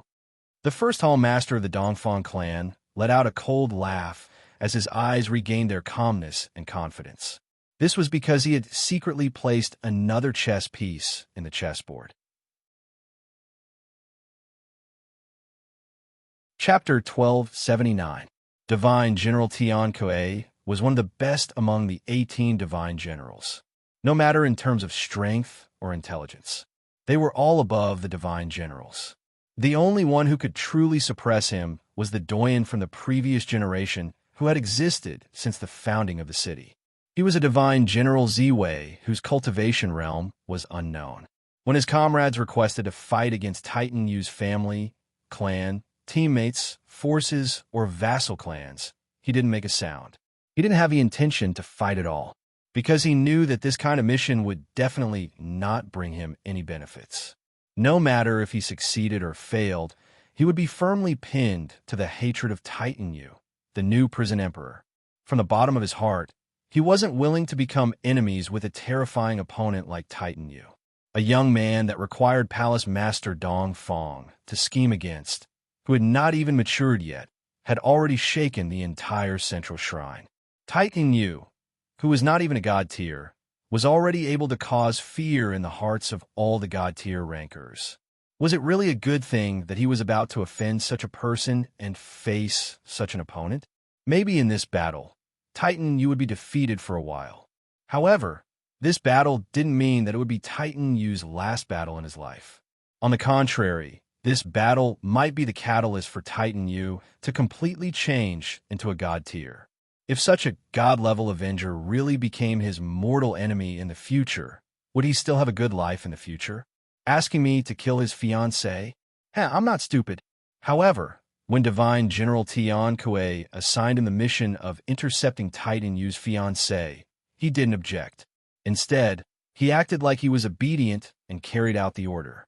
It was impossible to fight against Palace Master Dongfang, but it didn't stop him from making small changes in the process of carrying out the mission.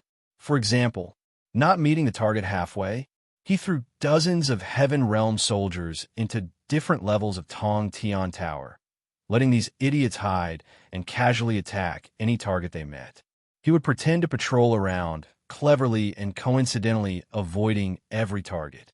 He definitely wouldn't fight against Titan Yu's fiancée, no matter how strong these women were, or how weak they were.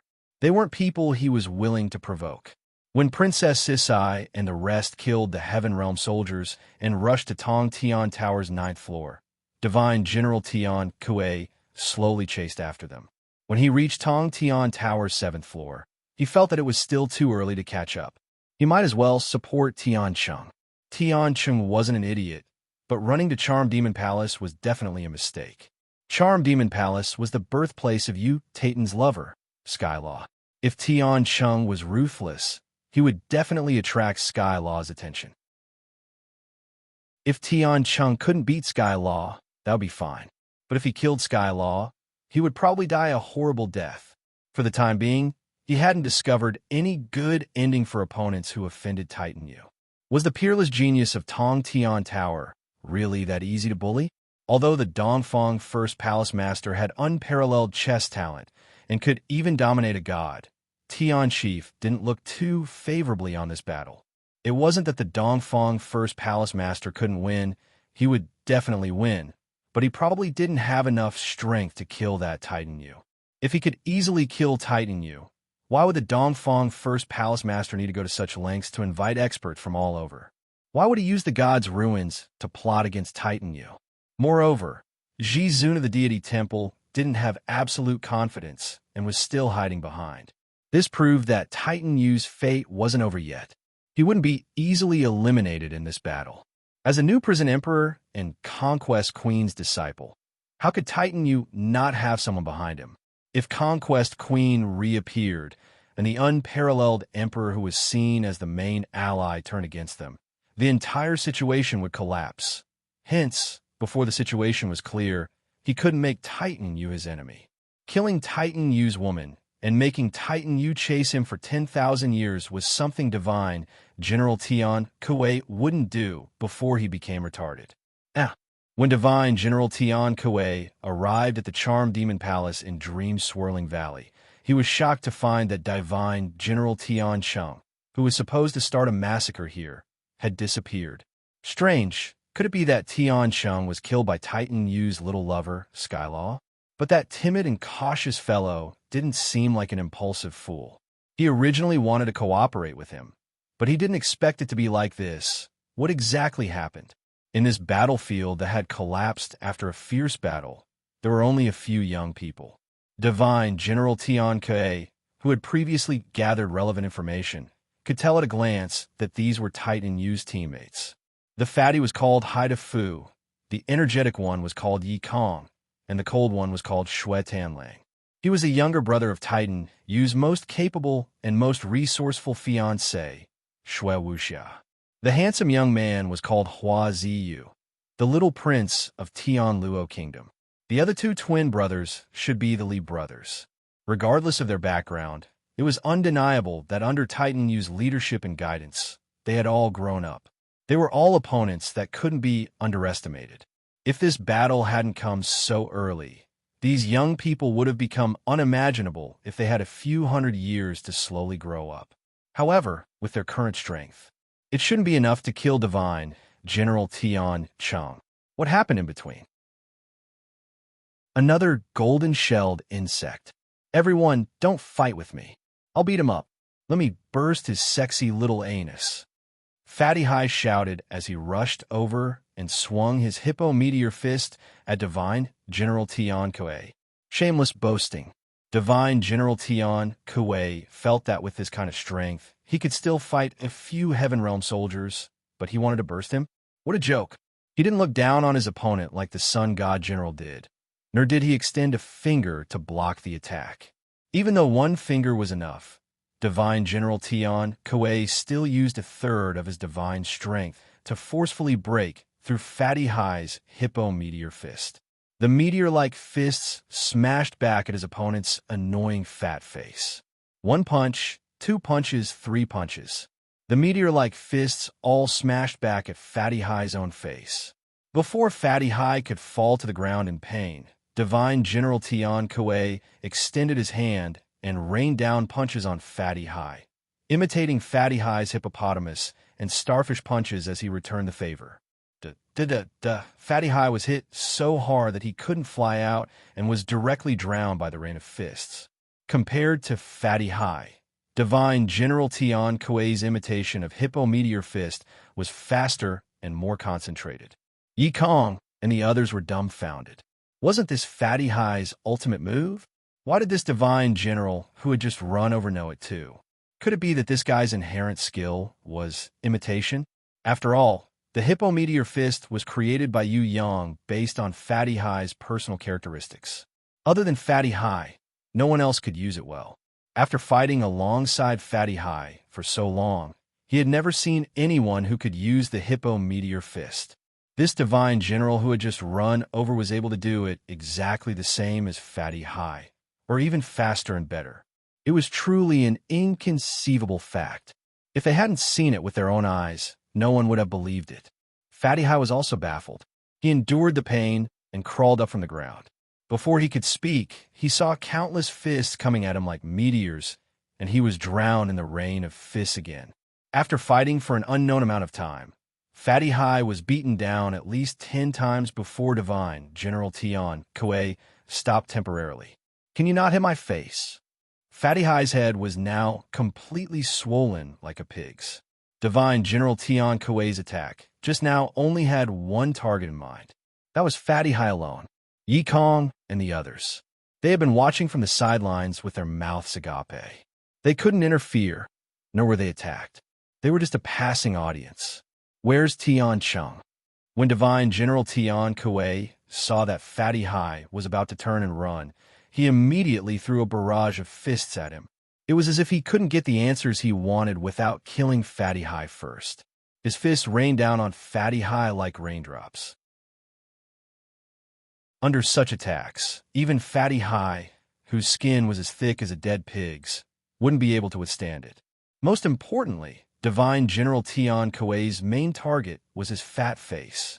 He didn't look that good in the first place, but he still hit him with his fists. It was useless for Fatty High to run. Begging was also useless. Stop. In the end, he was completely enraged.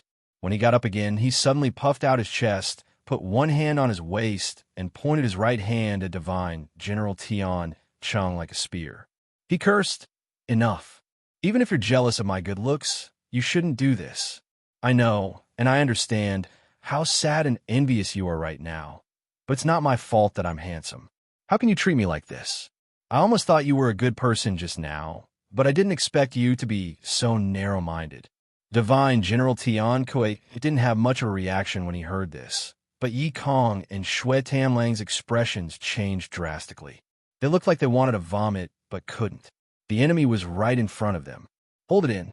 Yi Kong clenched his fists tightly and decided to pretend that he was deaf and didn't hear anything. However, Fatty High's next words were really unbearable to him. This was because Fatty High had said, "You don't have any self-awareness. You can learn from Monkey Yi, who is like a green leaf beside me, and even more like a clown. He's so ugly, so evil, so intolerable. Yet he didn't make a sound, nor did he hate me out of jealousy. What's wrong with you? If you're not good-looking, you should reflect on yourself. You can also learn humbly and cautiously to improve your inner qualities to make up for your lack of appearance. But you're so murderous like a butcher.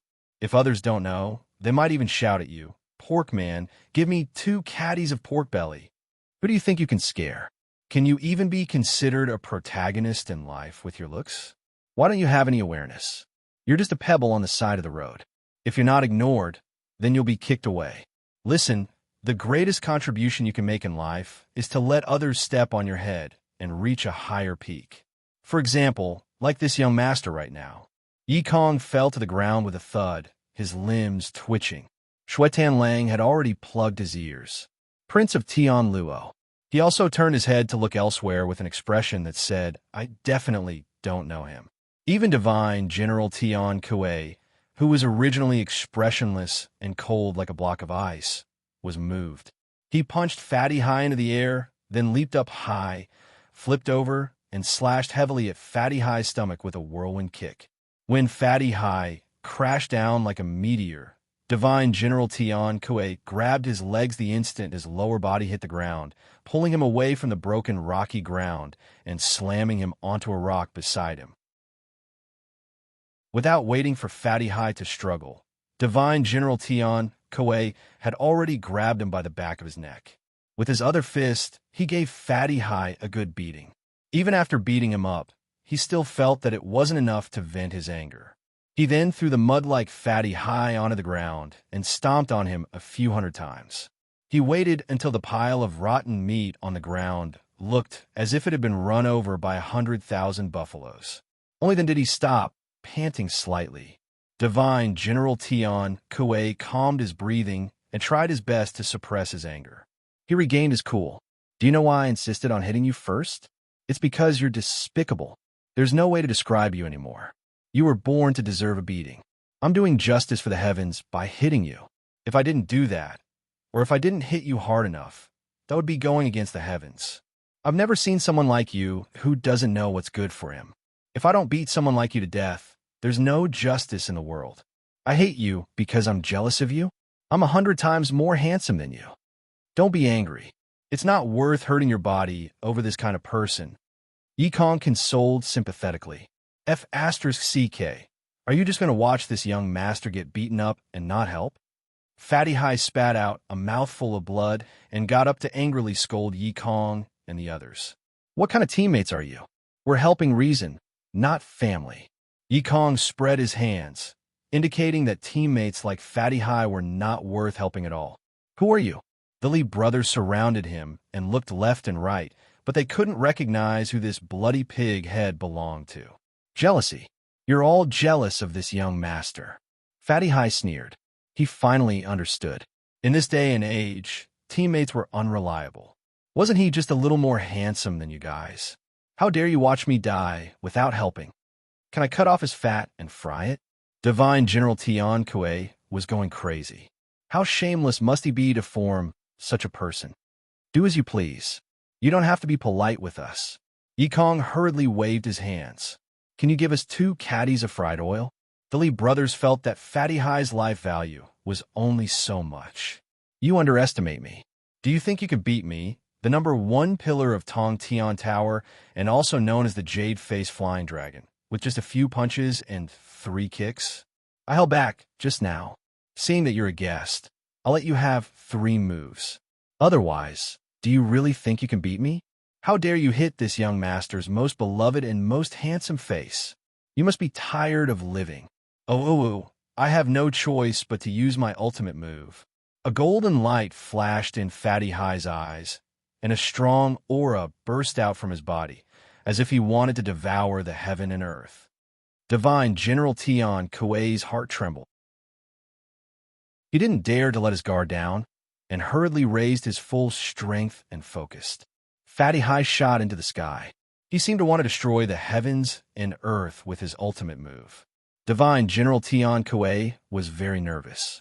He had to focus on dealing with Fatty High's ultimate move and also defend against Yi Kong and the other's pincer attack. His expression was serious for the first time. In the end, what kind of shocking ultimate move would this unkillable fatty use? He had already comprehended Supreme Will at such a young age, and obtained domain power and innate ability from it. What kind of manifestation would it be? Although his mouth was cheap, this damn fatty still had strength, and he believed that his innate ability wouldn't be bad either. Otherwise, how could he be Titan Yu's teammate? How could he be accepted by peerless geniuses like Yi Kong and Shui Lang? Even if Fatty High wasn't a genius, he could still be called a genius. Therefore, he couldn't be careless with this move. He had to receive this move without suffering any damage. Come on, No matter what ability you have, you can't break through the divine power defense of a divine general of the central shrine. Divine General Tian Kuei's eyes spewed out high fighting spirit and fighting spirit. Of course, he did not lose his rationality and caution. If the situation turned for the worse, he would not fight recklessly just because he was a divine general because he wanted to save face.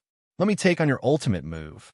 Divine General Tian Kuei, who felt that he was ready, focused 100% of his attention on Fatty High above him, who knew that Fatty High would clap his hands like a clumsy fat duck, shake his butt, and fly away from the sky with a whoosh, completely disregarding the feelings of the people below.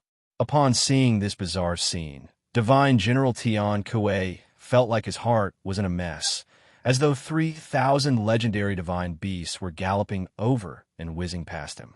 What happened to the ultimate move? Damn, can this kind of person even be considered a warrior? Ah, no. Can this kind of person even be considered a person? Shameless Fatty. Can you be any more shameless? He was dumbfounded for a long time. Divine General Tian Kuei came back to his senses and looked at Yi Kong sympathetically. Well, I suddenly understand how you feel. It's really a painful thing to have such a teammate. If I had such a teammate, I would definitely beat him to death and revive him, then bury him alive, burn him to ashes, mix him with urine, and finally throw him into the sea to feed the fishes. After saying that, he thought about it again. Perhaps this wasn't enough to vent his hatred, but he really couldn't think of a better way to deal with it. He could only sigh helplessly. Maybe I'll cry for 3 days and 3 nights. Anyway, it's a headache. Actually, what I really feel is like crying, but no tears come out. Yikong honestly said what was in his heart. Divine General Tian Kuei was speechless. He secretly rejoiced that he didn't have such a teammate around him. Otherwise, he really wouldn't be able to hang himself even if he wanted to die. After a short exchange, Divine General Tian Kuei didn't forget about the matter at hand. He looked at Yikong, then at Shui Tamlang and Prince of Tian Luo, who were using the time to recover. His expression instantly turned cold. Can you tell me where the Divine General Tian Ho, who should be fighting you here, is? Yikong didn't say anything. Shui Tamlang, who had been sitting cross-legged on the ground, stood up. He walked over step by step, and with every step he took, a deep footprint would be left on the ground. With every step he took, the aura on his body grew stronger. When he stood next to Yikong and stood in front of Divine General Tian Kuei, the entire Blood Volcano Valley behind him had turned into a world of white snow and bone-chilling wind. Chapter 1280. Divine General Tian Kuei stared at Shui Tanlang's hands. On them was a terrifying energy that could freeze all things. Not only was this energy extremely cold, but was also infused with Shui Tanlang's sovereign will. Even though he had yet to fully mature, his paragon's will was as immovable as a mountain, and he was an existence that Divine General Tian Kuei dared not underestimate. If he was hit by this icy cold man without any preparation, the battle situation would immediately turn 180 degrees around. He inhaled, exhaled, and raised his voice. An incredibly deep roar that could suppress the entire Succubus Valley sounded like muffled thunder. The golden brilliance retracted, and Divine General Tian Kuei's body instantly transformed into a dazzling comet. Silver light erupted, drawing a long tail as it shot into the sky with unstoppable force. When the comet reached the limit of the sky, it instantly reversed. It carried a kind of return that could attract all the stars in the sky to fall together. Shatter! Yikong rushed out from the suffocating return comet above his head. His fist shot upward with the force of a volcanic eruption, and he took Divine General Tian Kuei's return comet head-on without backing down. He used his frail human body to take on Divine General Tian Kuei's attack. Yikong had already experienced many life-and-death battles and was extremely experienced. When his opponent leaped into the air, he understood the severity of the follow-up effects of this attack. For an expert at Divine General Tian Kuei's level, If he didn't use a fatal move, he would instead widen space and accelerate time infinitely. This proved that this killing move was the most terrifying move of all. The longer time passed, the greater the power of the transformation. By the time the star explosion returned and smashed into the ground, no one would be able to survive the full power of this move. It was like an egg hitting a stone. The leaping Yikong was hit by the unstoppable return comet. In less than 1,000th of a second, he was already bounced back down. His entire body fell to the ground 10 times faster than when he leaped up. A large piece of the ground disappeared without a sound. Then, a shock wave erupted, and the sphere rapidly expanded, shattering the surrounding space. A second later, a mushroom cloud rose from where Yikong had fallen. With Yikong's current strength, there was no way he could stop Divine General Tian Kuei's star explosion from returning. This was like throwing an egg at a rock. Other than making Divine General Tian Kuei pause in midair for a moment, there was no other effect. However, right after Yikong, two more shadows soared into the sky at the same time. They had a tacit understanding. Similarly, he used his body of flesh and blood to forcefully withstand the high-speed falling star explosion.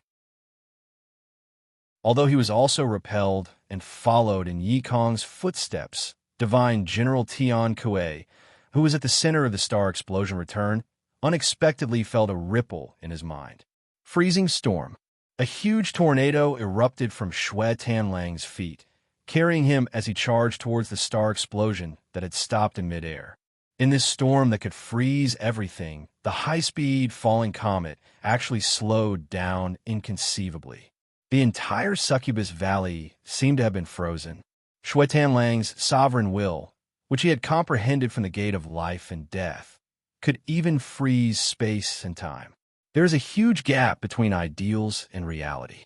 Sometimes, sacrifice and friendship do not equal success. Strength is everything. As the star explosion slowed down, just as it was about to be completely frozen by the freezing storm, Divine General Tian Kuei, who was at the center, rushed out of the light. He stuck half of his body out and waved his arms like a meteor. His fists shattered everything. Even Xue Tanlang's sovereign will was smashed by this pair of fists. Then, the fists landed directly on Xue Tanlang's chest and lower abdomen. Xue Tanlang's body was unharmed on the surface, but behind him, the ground exploded with a huge explosion that was 10 times more terrifying than the one caused by Yikong and the Li brothers' forceful attack on the star explosion. The shock wave swept through the ground, instantly turning the rocky hills below into dust. At the same time, it also gnawed on the ground, leaving 2 deep holes that were about 100 meters deep and almost bottomless. The light in Xue Tanlang's eyes instantly disappeared. Emptiness and annihilation filled Xue Tanlang's eyes. His body slowly fell to the ground. His hands fell limply to the ground. During the process of falling, fresh blood gushed out from the corner of his mouth. With one move, the super genius whose strength was second only to Yu Yang was instantly killed by the enemy. This was even under the premise that Yikong and the Li brothers had sacrificed themselves first. It was still unavoidable for them to end up like this. Oh no! Prince Tian Luo rushed forward crazily. His entire body turned into a meteor made of heavenly fire, crashing towards Divine General Tian Kuei, who was in the sky. Listen up, kids. Don't even think about playing any tricks in front of me. Divine General Tian Kuei stretched out his hand and grabbed Prince Tian Luo's throat, lifting him into the air. Prince Tian Luo, who wanted to perish together with his enemy, could not even struggle, much less self-destruct. At this moment, he finally understood the difference between him and his enemy. In the sky, a mountain-like black shadow descended. It landed heavily on Divine General Tian Kuei's head. At the same time that Divine General Tian Kuei was attacked, the sky suddenly turned into a sea. A huge whirlpool swallowed the entire star explosion formed by Divine General Tian Kuei's energy. A pair of slender jade hands reached out from the void. Like daggers, they stabbed towards Divine General Tian Kuei's eyes. Divine General Tian Kuei, who was being attacked, smiled. He lowered his head. The gigantic fist of the black figure that was as heavy as a mountain brushed past his cheeks in an unimaginable manner and smashed heavily onto Prince of Tian Luo's body instead. The pair of jade-like hands that were stabbing towards his eyes were guided by the power of star explosion and accelerated, stabbing heavily into the mountain-like black figure's body, almost piercing through that gigantic black figure from the front to the back. A golden fist instantly appeared in front of him. In a 10,000th of a second, it turned into thousands of light pillars and attacked the defenseless divine General Tian Kuei. This attack was the true fatal attack. Previously, Yi Kong, the Li brothers, Xue Tanlang, Prince of Tian Luo, and even the jade-like hands and the black shadow were all a cover-up. They were willing to sacrifice their lives for this final success. It was like an attack from a solar storm. And it was a sneak attack. By the time Divine General Tian Kuei reacted, it was already too late. Go to hell. Divine General Tian Kuei heard a familiar voice roar beside his ear. Then, his entire comet-like body was submerged in the solar storm's bombardment. The solar storm swept across the world and was unable to restore the normal spatial order for a long time. Heaven and earth were overshadowed by this attack. When all the light disappeared, standing in the center, it was the previously missing divine General Tian Kuei. It was him who had launched the fatal blow and defeated the undefeatable divine General Tian Kuei. What was going on? Was he not a match for Yi Kong, Fatty Hai, and the others? Why would he cooperate with Xue Tanlang and the others to kill divine General Tian Kuei? Monkey, coffin face, don't die. This young master didn't die even after being beaten so badly. Do you want to die with such a small injury? Don't die, I won't let you die. A huge and ugly black figure crawled out of the ground and frantically dug at the surrounding sand, intending to dig out Yi Kong, Xue Tanlang, and the others who had been killed as bait and revive them. The owner of the slender hand was the storm seabird. She supported Prince Tian Kuei and found a deep hole in his chest. This was Divine General Tian Kuei's final attack. Originally, this attack was meant to kill the storm seabird, but Prince Tian Kuei sacrificed himself in exchange for the storm seabird's life. Even if he did not sacrifice himself, he had been hit by Fatty Hai's full-force attack. Most of his bones were shattered and his internal organs were heavily injured. It would be difficult for him to survive. Their sacrifice will not be in vain. Killing Tian Kuei is the beginning of our success. Divine General Tian Kuei gritted his teeth. We must leave immediately. The East will soon discover my betrayal. If you continue to be so wishy-washy, then their sacrifice will be in vain. For the final victory, sacrifice is inevitable. This is just the beginning. Perhaps, in the next battle, we will be the ones to sacrifice. Why didn't you attack earlier? It's you. You're the one who killed Monkey and the others. Fatty Hai grabbed Divine General Tian Kuei's collar crazily and roared uncontrollably. Without their sacrifice, without their bait, do you think I could kill Tian Kuei with my own strength? He is a divine general who is second only to Ziwei. His strength is more than 10 times stronger than the sun god general you defeated. If not for my inherent skill of exterminating weeds at the roots, I wouldn't even be able to take 3 of his attacks head-on. Calm down. If you continue like this, then they would really have died in vain. While there's still time, we must continue until that divine General Ziwei is also heavily injured by the sneak attack. Only then will we be able to be of some help to Titan Yu's great reversal. The calm divine General Tian Kuei suddenly lost control of his emotions and punched Fatty Hai to the ground. He roared angrily. Do you know how much risk I took to cooperate with you? I basically gambled with the lives of my entire clan. My chances of success were less than 1 in 10,000, but I still chose to fight with you. Do you understand how much I sacrificed? Do you know what the consequences would be if I failed? Not only me, but my entire clan and relatives, tens of thousands of clansmen, and hundreds of thousands of subordinates would all die without a burial place. I don't care. Monkey and the others didn't have to die. The plan wasn't like this. It was you, you deliberately changed the plan and caused their deaths. Fatty High's eyes were filled with tears of blood. Do you think I wanted to? I needed a 100% success rate before I could act. If I exterminate weeds at the roots, we can't even defeat Tian Kuei. How can we talk about counterattacking the East? Do you think I don't want to act? If I don't have the confidence, their sacrifices will only be in vain. Do you understand? You damned idiot, young master. Your life has been smooth sailing without any setbacks.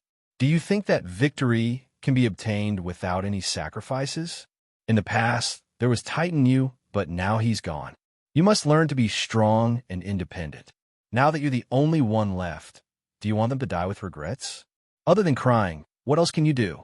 Divine General Tian Hua kicked Fatty High away. The plan wasn't bad, but the assassination target was wrong. The killed Divine General Tian Kuei suddenly appeared behind Divine General Tian Chung, completely unharmed.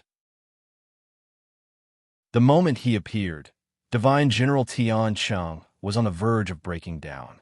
Fatty High and the Storm Seabird also had looks of despair on their faces. Too strong. This Divine General Tian Kuei was indeed 10 times stronger than that arrogant Divine General Sun Yang.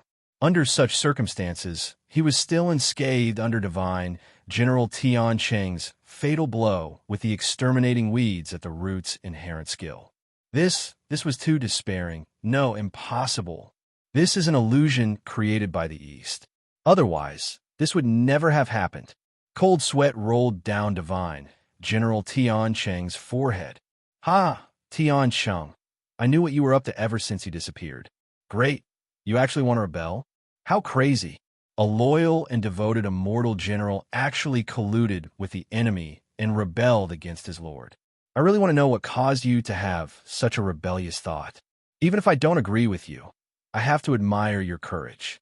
Tian Cheng, you're definitely the greatest warrior in the history of the Central Shrine to rebel against the Master. Divine General Tian Kuei reached out and pressed down on Divine General Tian Cheng's shoulder. Divine General Tian Cheng couldn't even dodge and was pressed to the ground. Divine General Tian Kuei raised his right hand high. Speak. Once you're done, I'll send you on your way.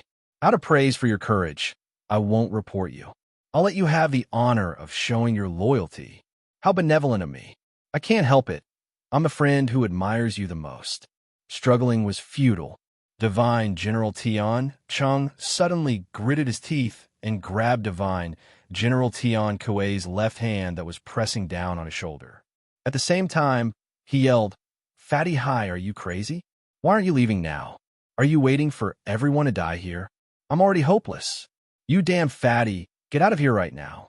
If you're lucky enough to live until Titan you wins, please take care of my family. I've never begged anyone in my life, but I'm begging you now. Hurry up and leave. I don't want to die in vain. Go, don't let me die in vain. No, I'm not leaving. I can't leave. I'll die with you here. Monkey and the rest are dead anyway. I don't want to live anymore. The shape-shifted Fatty High charged forward instead of retreating. Divine General Tian Cheng was so angry that he almost vomited blood on the spot. On the other hand, the wind-breath seabird was calm and prepared to forcefully capture him and take him away. Unexpectedly, Divine General Tian Kuei waved his right hand lightly and the space shattered. Yi Kong, Xue Tanlang, Prince of Tian Luo, and the Li brothers were all thrown out. None of them were dead, but they were sealed in ice sculptures by a special kind of ice power. The corpses that had appeared earlier had turned into ice cubes, slowly fusing with Divine General Tian Kuei's divine power and returning to his body. All of you were annihilated. Not a single one of you was spared. Not to mention the fact that I have enough power and time to catch you. Even if I don't, I can easily kill you all. With just a few of you. You want to play tricks in front of me?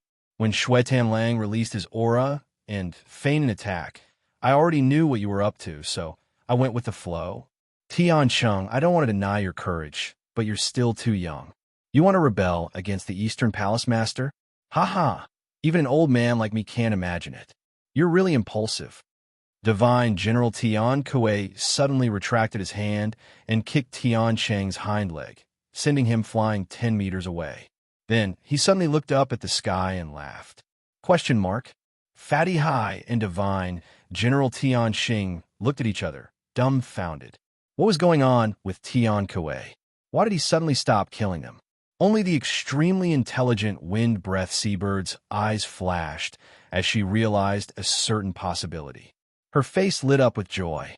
For a moment, her tears gushed out, and she couldn't wipe them all even if she wanted to. Rebellion is such an interesting and promising matter. How could I not participate in it? You should know that even before the Prison Emperor battle 6,000 years ago, I already had this idea, but I didn't have the chance to carry it out. Now that I've made up my mind, I'll go crazy. Ha ha, aren't you surprised? See, with my participation, you have a chance of success. Otherwise, with your meager strength, you want to rebel? You want to turn the tables? What joke! Divine General Tian Kuei's words completely dumbfounded Tian Cheng. It couldn't be. The one who really wanted to rebel was actually the most loyal Tian Kuei.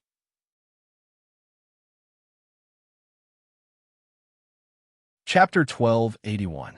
Everyone present found it inconceivable that Divine General Tian Kuei would suddenly join them and rebel against the Eastern Temple Master.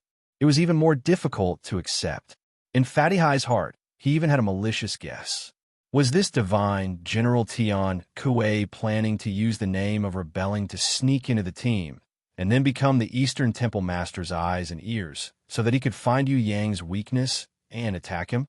If not, there was no reason for this Divine General Tian Kuei to join them.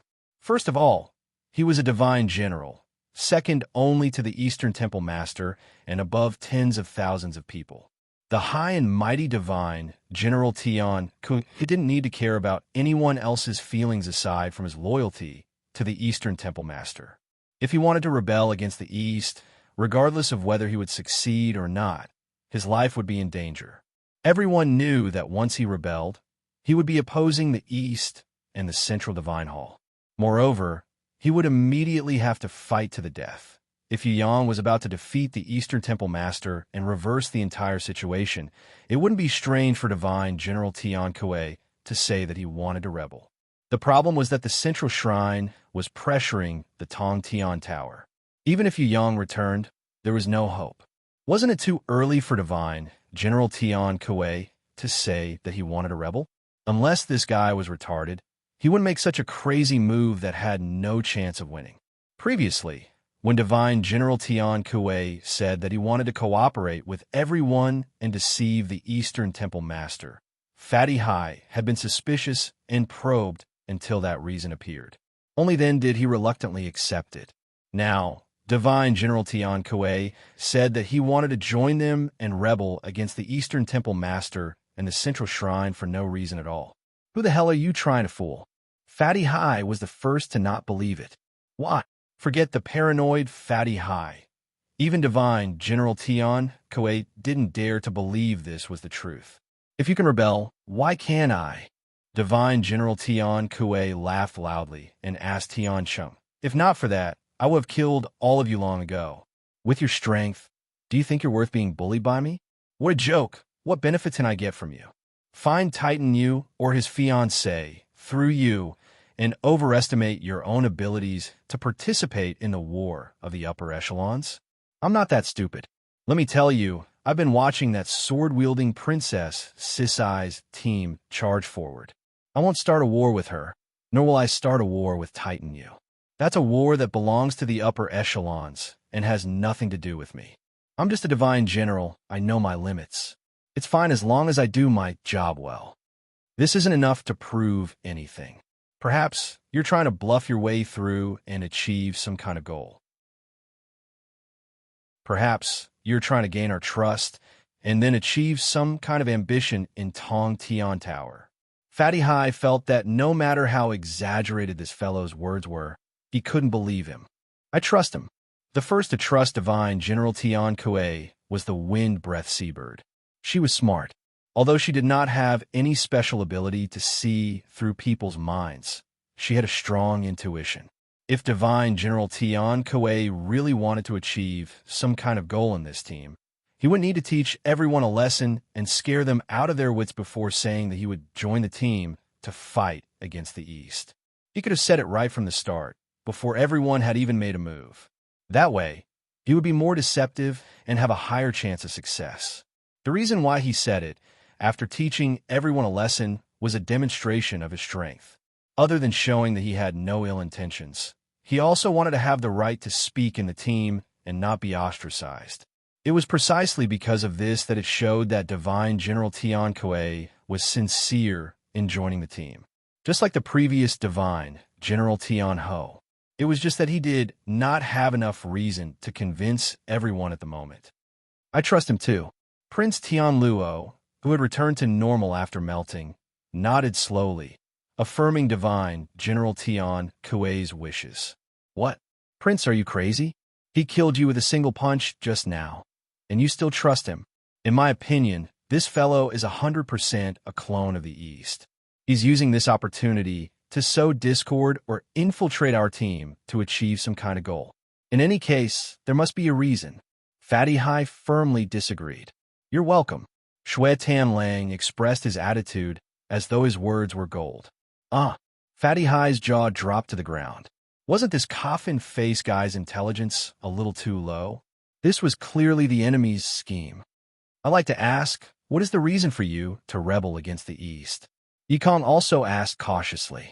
Yiyang was not here. Although he was not in name, he had always been carrying out the responsibilities of the team's platoon leader. In the face of any threat or doubt, he had to think calmly. He could not act subjectively like Fatty Hai. That's right. Monkey, this is the first time in my life that I agree with you. Needless to say, this fellow is definitely a fake. Joining us is also a fake. Fatty Hai felt that he had finally found someone who understood him and was immediately comforted. Fool, shut up. Yikong felt that this fellow was only causing trouble here and had no other constructive use. The Li brothers had always been Yikong's supporters. The two of them stood up. Although they knew that they were no match for Tian Kuei, they still maintained their attacking stance. As long as Divine General Tian Kuei's reason did not pass, then even if they had to fight to the death, they would charge forward without any hesitation, just like how they had faced the star explosion and attacked with an egg. Yikong and the Li brothers' opinions were different from Fatty Hai's, Shui Tanlang's, and Prince of Tian Luo's. They were still neutral and did not immediately acknowledge that Divine General Tian Kuei, who had spared everyone, was an ally. Divine General Tian Kuei's expression gradually turned serious. Fatty Hai almost thought that he was going to turn hostile, but who knew that in the next second, Divine General Tian Kuei would look up to the sky and laugh loudly, making everyone confused. What was so funny? Strange. Just as everyone was puzzled, Divine General Tian Kuei turned to look at Tian Cheng. You might know that my inherent skill is Meteor Kick. In your memory, I, Tian Kuei, am an expert in Star Explosion. Once I complete my attack, there is absolutely no chance of survival for the enemy. That was everyone's impression, including the omnipotent East. However, this is actually an effect that I deliberately created. My true inherent skill is not Meteor Kick, but Seize the Championship. Seize the Championship? Divine General Tian Cheng was stunned. What kind of inherent skill was that? My Seize the Championship inherent skill has two forms. One is to use it on the enemy. If it works, then I will definitely win. The other is if it doesn't work, then I will definitely lose. However, I can choose the second form, which is to use it on myself. In other words, I can give victory to someone else, to the person who wins in the end. For example, Titan Yu in this battle. Divine General Tian Kuei's explanation immediately enlightened Tian Cheng. It turned out that this cunning Tian Kuei had already chosen to use his Seize the Championship inherent skill on Titan Yu at the beginning of the battle. He realized that it was impossible for him to succeed. Under the premonition that he would definitely lose, he did not hesitate to turn around and strike back. He took the initiative to join Titan Yu's side and maintain the possibility of using his Seize the Championship inherent skill. It was no wonder that Divine General Tian Kuei had never lost a battle. It turned out that he already had two choices. First, If he succeeded in seizing the championship, he would defeat the enemy head-on. Second, if he failed in seizing the championship, he would immediately choose the winning side without hesitation. If that was the case, Tian Kuei had no chance of losing at all. Before the battle, he already vaguely knew who the final victor would be. Was there a need to worry about which side to choose? On the surface, the Eastern Palace Master seemed to have victory in his grasp. All of his plans were interlinked, and he had calculated every possibility. However, Tian Chief had betrayed him without any hesitation and sided with Titan Yu, who was still struggling in his predicament. The reason was that this fellow had long since known that Titan Yu would be the final victor of this battle. Of course, he had chosen Titan Yu. Even if Tong Tian Tower's current situation was in a hopeless predicament, what did it matter? As long as Titan Yu managed to turn the situation around and win the battle, everything was fine. Tian Kuei's innate talent was too cunning. This fellow had such an innate ability, it was simply an existence that defied the heavens. Divine General Tian Chung could not help but feel jealous. If he had such an inherent skill, would he need to be scared half to death for the sake of freedom? Speaking of which, you, who dared to fight with your life on the line without making any predictions, is more worthy of recognition and respect. At the very least, I don't have your courage.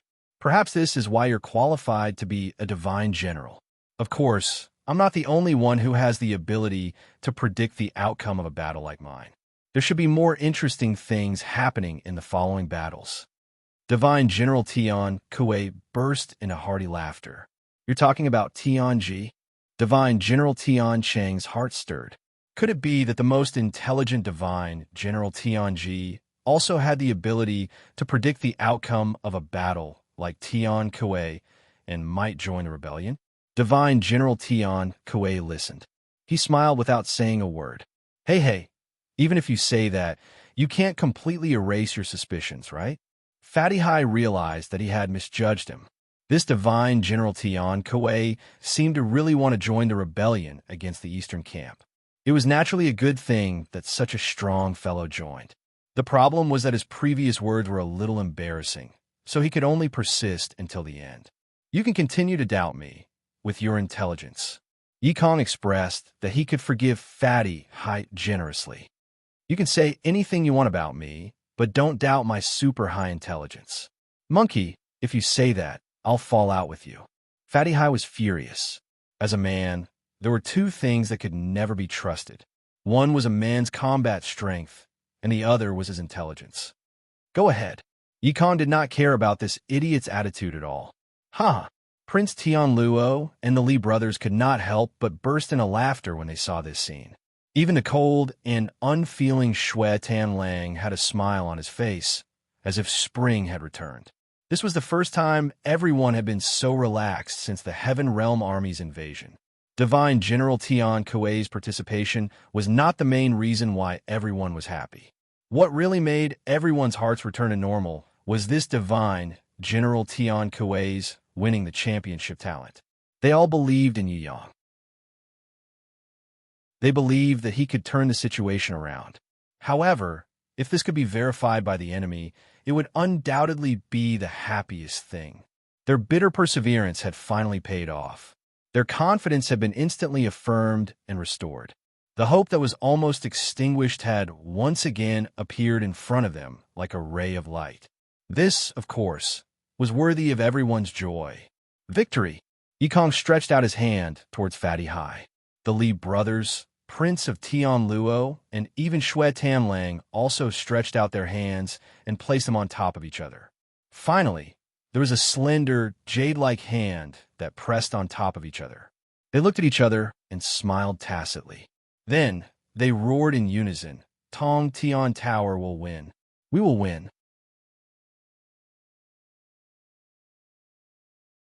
Chapter 1282.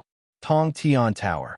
The 10th floor, the Guangming continent where the Wing clan had lived for generations.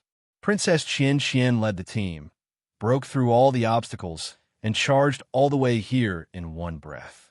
Originally, there would be millions of Heaven Realm soldiers lined up in formation waiting for them, and the great leaders of the Eastern, Northern, and Western Heaven Realms would also set up a terrifying Dragon's Gate formation, waiting to challenge them.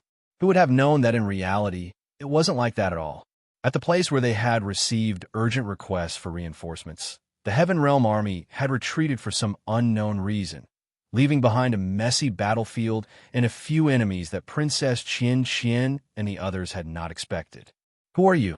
Princess Sisai frowned slightly.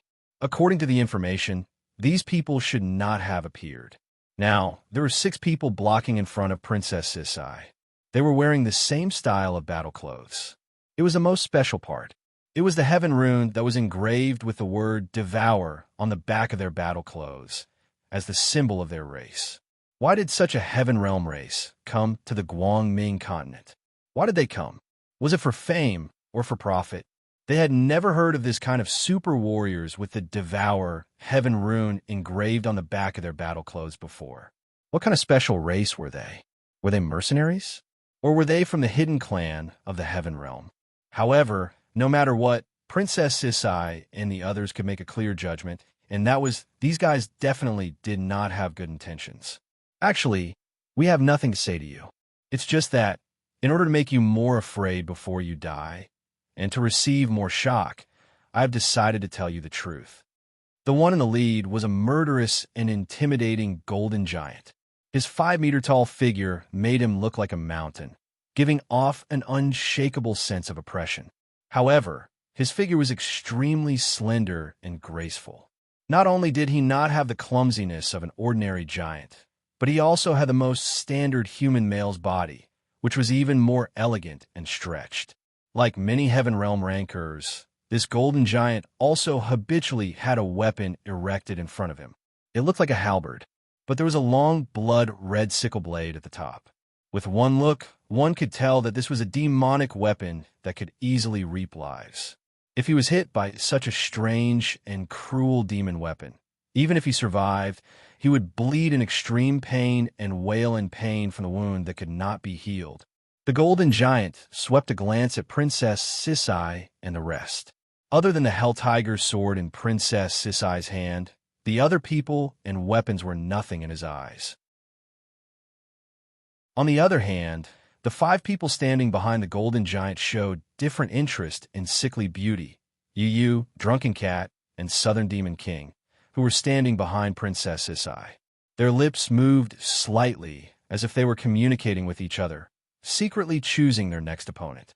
We are the Sky Swallowing Clan. Ever since Tong Tian Tower's warriors appeared in the Heaven Realm, our clan was born. We were born to destroy Tong Tian Tower.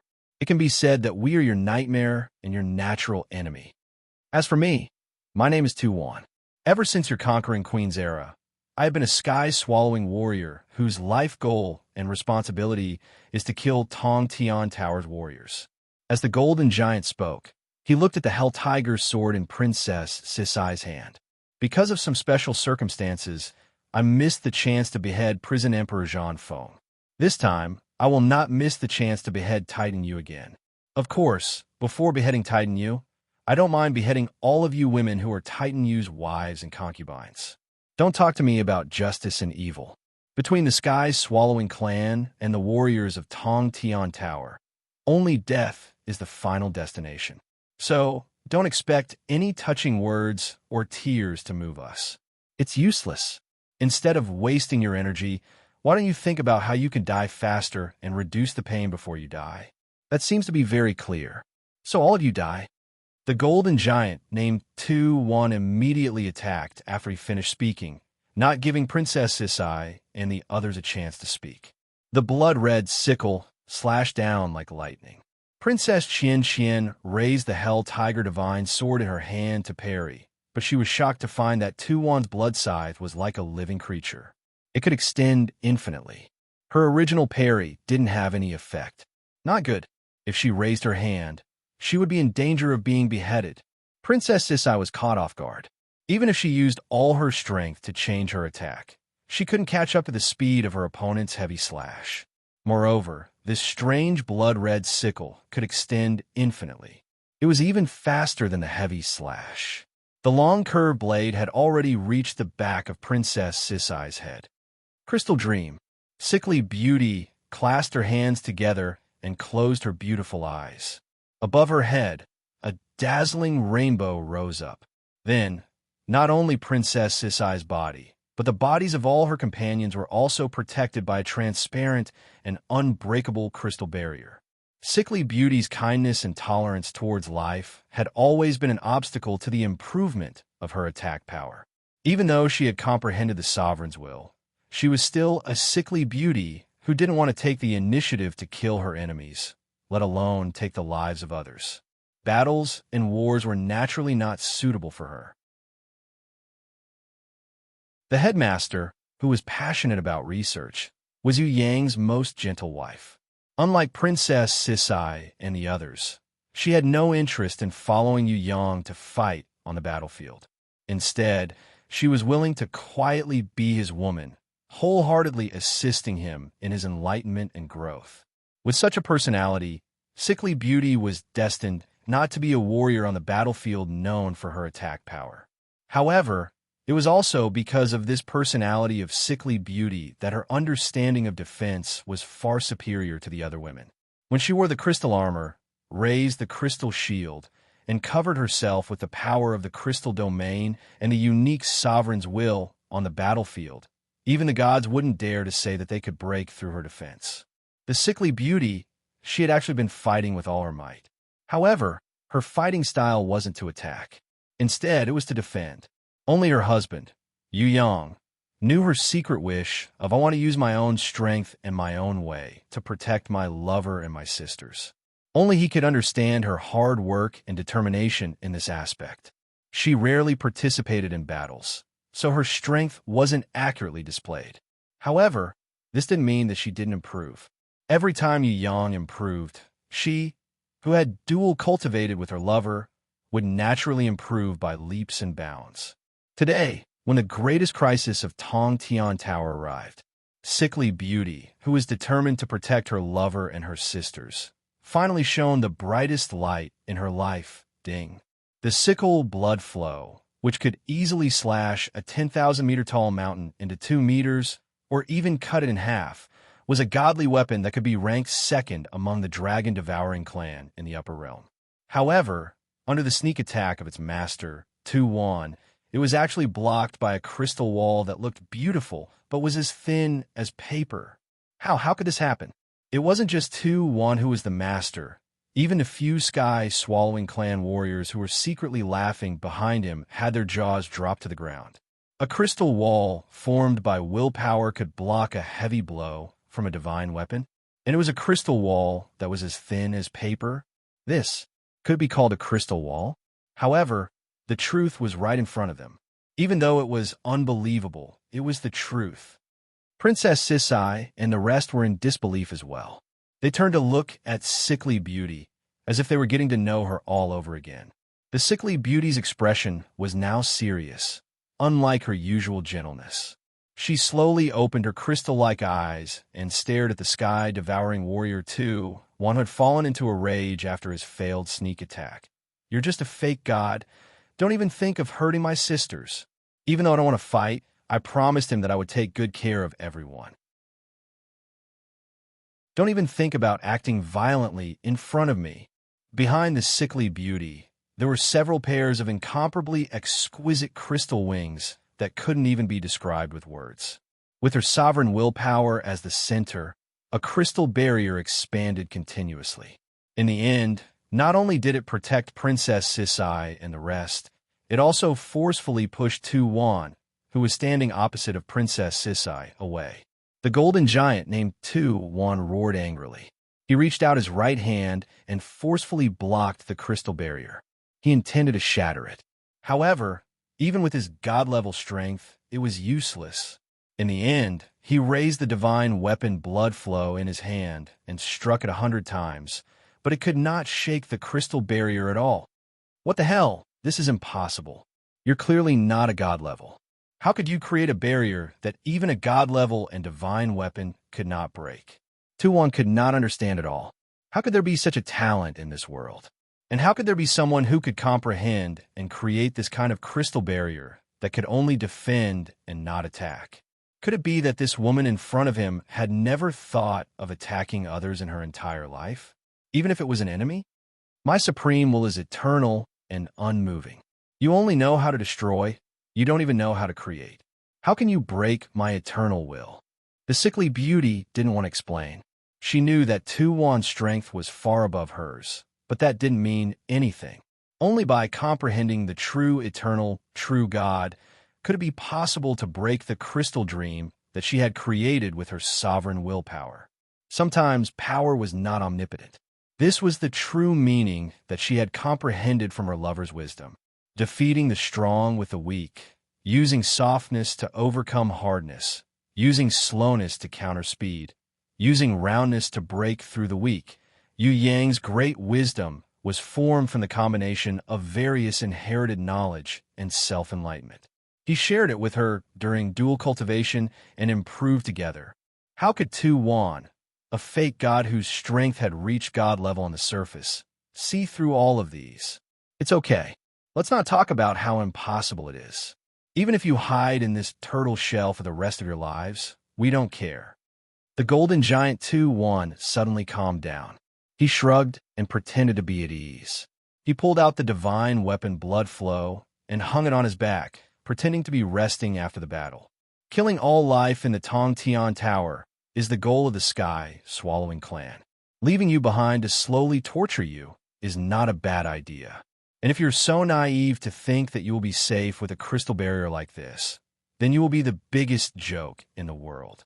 I, Tu-Wan, am only the vanguard of the Sky Swallowing Clan to destroy the Tong Tian Tower.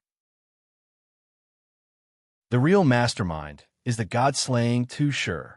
Compared to my brother, I, Tu-Wan, am a great philanthropist who will be praised immediately. Ha ha ha, wait patiently. After we kill the scum of the Tong Tian Tower, we will come back to see your miserable state. God-slaying? Tu-Shur? Princess Sisai pursed her lips and snorted in disdain. Never heard of it. Suddenly, she walked out of the crystal barrier. Under the incredulous gaze of Tu-Wan and the rest, she slowly raised the tiger prison divine sword. Before that stupid god-slaying comes, let me give him a gift. I believe that if he sees your heads piled up in front of him, he will definitely feel the sincerity of my gift. Everyone, before you die, let me give you a free sentence. Tong Tian Tower is not a place for dogs and cats.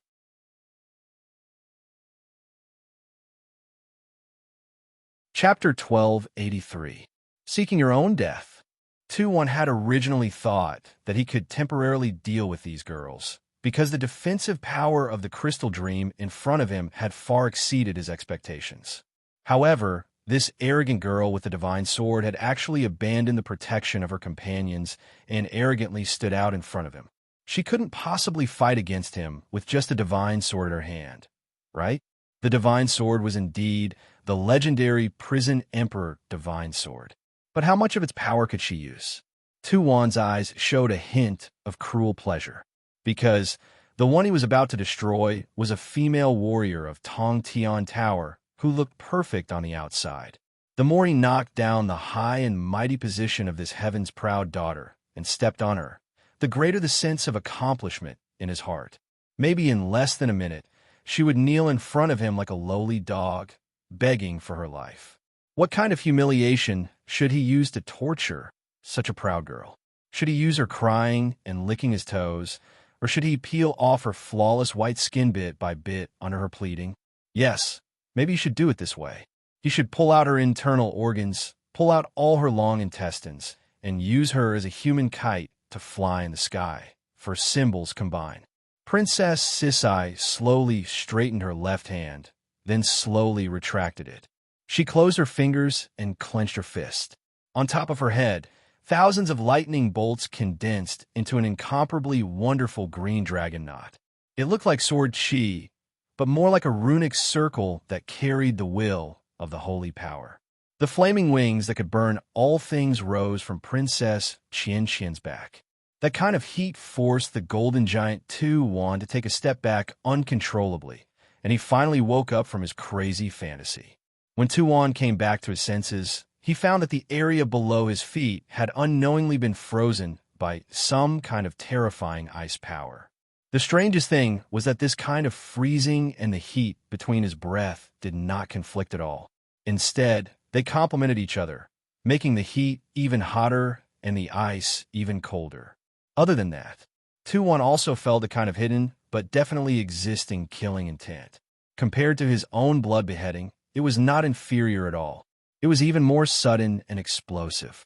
When the four completely different types of energy, lightning, fire, ice, and killing intent perfectly fused together, and then used by the divine sword, that kind of power, Tuan secretly swallowed a mouthful of saliva. His originally disdainful heart turned into caution. Now he finally understood. It turned out that these girls from Tongtian Tower cultivated to the extreme. The girl just now was purely defensive and did not have any attack power.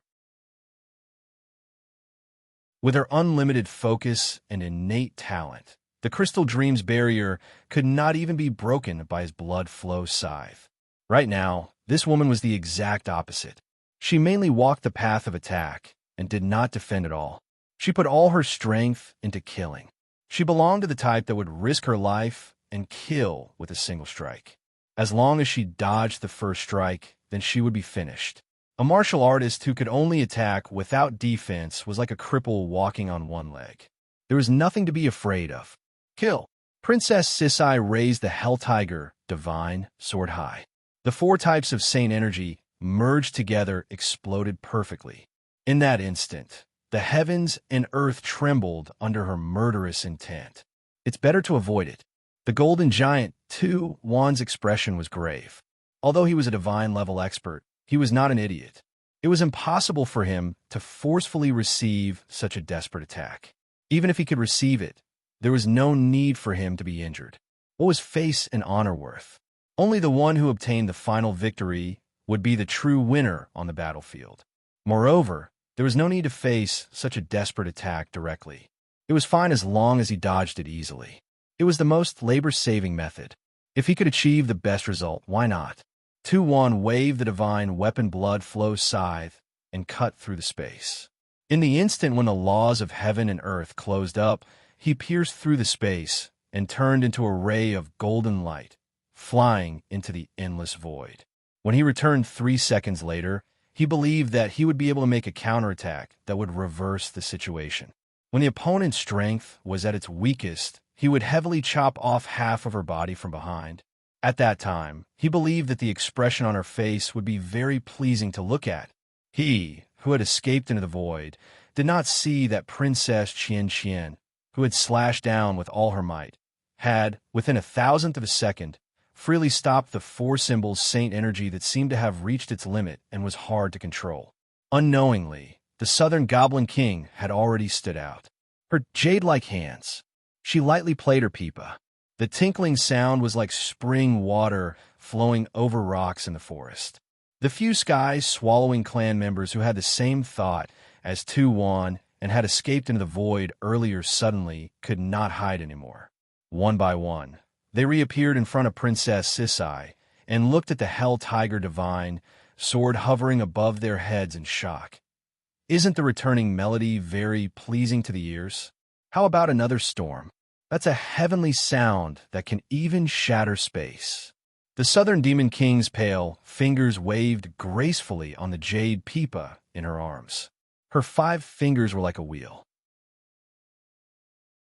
In the next second, the entire space immediately turned into billions of fragments and started to spin in a whirlpool. No! The few Sky swallowing clan powerhouses were terrified to find that because of the shattering of space, Tuan, who was supposed to return for the surprise attack, had disappeared. The few of them were sucked into the whirlpool of the space storm and could not easily escape in a short period of time. The Hell Tiger Divine, sword above their heads, ignored all obstacles. Inch by inch, it slashed down. There was no other power in the world that could resist its destructive will. Just like that, they could only watch it descend. Even if they had all their strength, they could not use it at all. The few sky-swallowing clan powerhouses screamed in despair. Of course, before their voices left their lips, they were already sucked into the space storm. There was no way for them to transmit their master's will of fear. What made them even more desperate was that the divine sword did not slash their bodies in half like normal swords. Instead, it slashed heavily on the void, completely destroying the space that was constantly mending itself. No matter how strong one's body was, even if it was turned into dust, it was useless, because what she wanted to destroy was not the body, but the space. The space storm shattered again. It collapsed under the divine sword. First, it erupted outwards. However, before it could completely expand, the ancient laws had already retracted and returned to the starting point of creation. The few sky-swallowing clan powerhouses in the center of the collapsing space did not even have time to cry out before they were annihilated in this newly formed black hole. Just like the destroyed space, both their bodies and souls were peeled off layer by layer. Finally, they were all destroyed to their original state. Nirvana, deification, the destruction and seal that even gods could not escape from. Maybe it was like this. Before their souls were annihilated, they suddenly thought of the terrifying term nirvana, deification at the same time. 2-1 realized that he had lost his way in the void. The place that he had secretly left to guide him back had mysteriously shattered.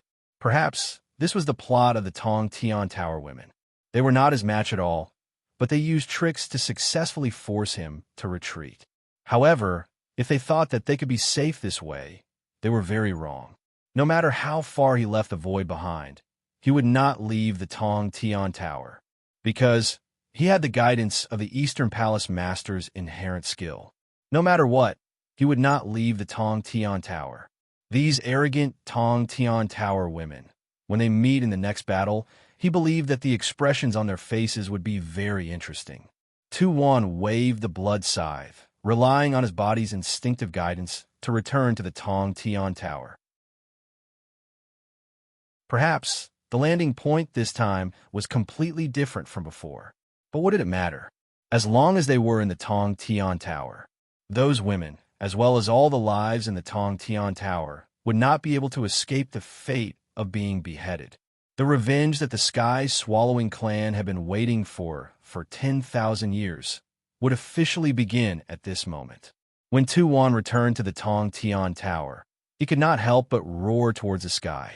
Trying to trap him in the void? Dream on. Honorable God level, the Eastern Palace Master has specially ordered us to wait for your arrival here. In the sky not far away, there were close to 100 auxiliary soldiers from the heaven realm flying over like arrows. All of them prostrated on the ground to show their respect to this God-level ranker. Their small leader did not even dare to raise his head to look at 2-1's face. He could only kiss the ground under 2-1's feet in worship as he reported to the descending god. The place you are at is the heaven stairway at the bottom of the Tong Tian Tower. The distance to the heaven stairway's 5th level, White River Valley, is less than 10,000 kilometers. Very good. Mr. Dongfang always wants to be ahead of others. This god is very satisfied with his meticulous work. 2-1 was also very satisfied with these escorts who prostrated on the ground and respectfully kissed the ground under his feet. This kind of respect made him feel the importance and courtesy of the Eastern Palace Master. There were so many people in the Heaven Realm army, but how many of them could receive such courtesy from him? Jindi, Demon Emperor? Can their styles compare to mine? Not to mention the East, West, North, and the others who came to ask for money. But in the end, they would definitely end up empty-handed. 2-1 was elated. He immediately felt that he needed to express his gratitude to the Eastern Palace Master for his unparalleled courtesy. Speak. What does your Palace Master want this god to do? Although I have supreme free will, I don't mind listening to my old friend's plan. Besides, I believe in his wisdom. He must have come up with some ideas since he is so meticulous in his calculations, right? It's like this. The Palace Master found out that there are a few little mice from Tong Tian Tower who want to secretly support the Night Empress who is fighting against the immovable revered elder. He hopes that the Honorable Sir will take action and kill these clowns who might disrupt the battle. The leader of the Heaven Realm auxiliary troops had excellent eloquence and his flattery was extremely brilliant. This made Tu-Wan feel incomparably satisfied. His heart felt as if it was floating, as if he was drinking fine wine. Go back and tell your palace master that this kind of thing is too simple. This god can easily complete it. Next time, don't let this god do this kind of unchallenging task. Forget it. I won't be able to explain it clearly to you. Go back and report. Not only the little mice that sneaked over, but also the Night Empress who thinks she can fight against the immovable revered elder. This god will also kill her. Just treat it as a little surprise for Mr. Dongfang. Tu-Wan arrogantly waved his hand, indicating for the Heaven Realm auxiliary troops to leave. He held the blood scythe in his hand and activated his divine sense, using all his strength to sense the movements within 1,000 miles. A sneaky little mouse? Just nice. He urgently needed a little killing and blood to satisfy his hungry and thirsty heart.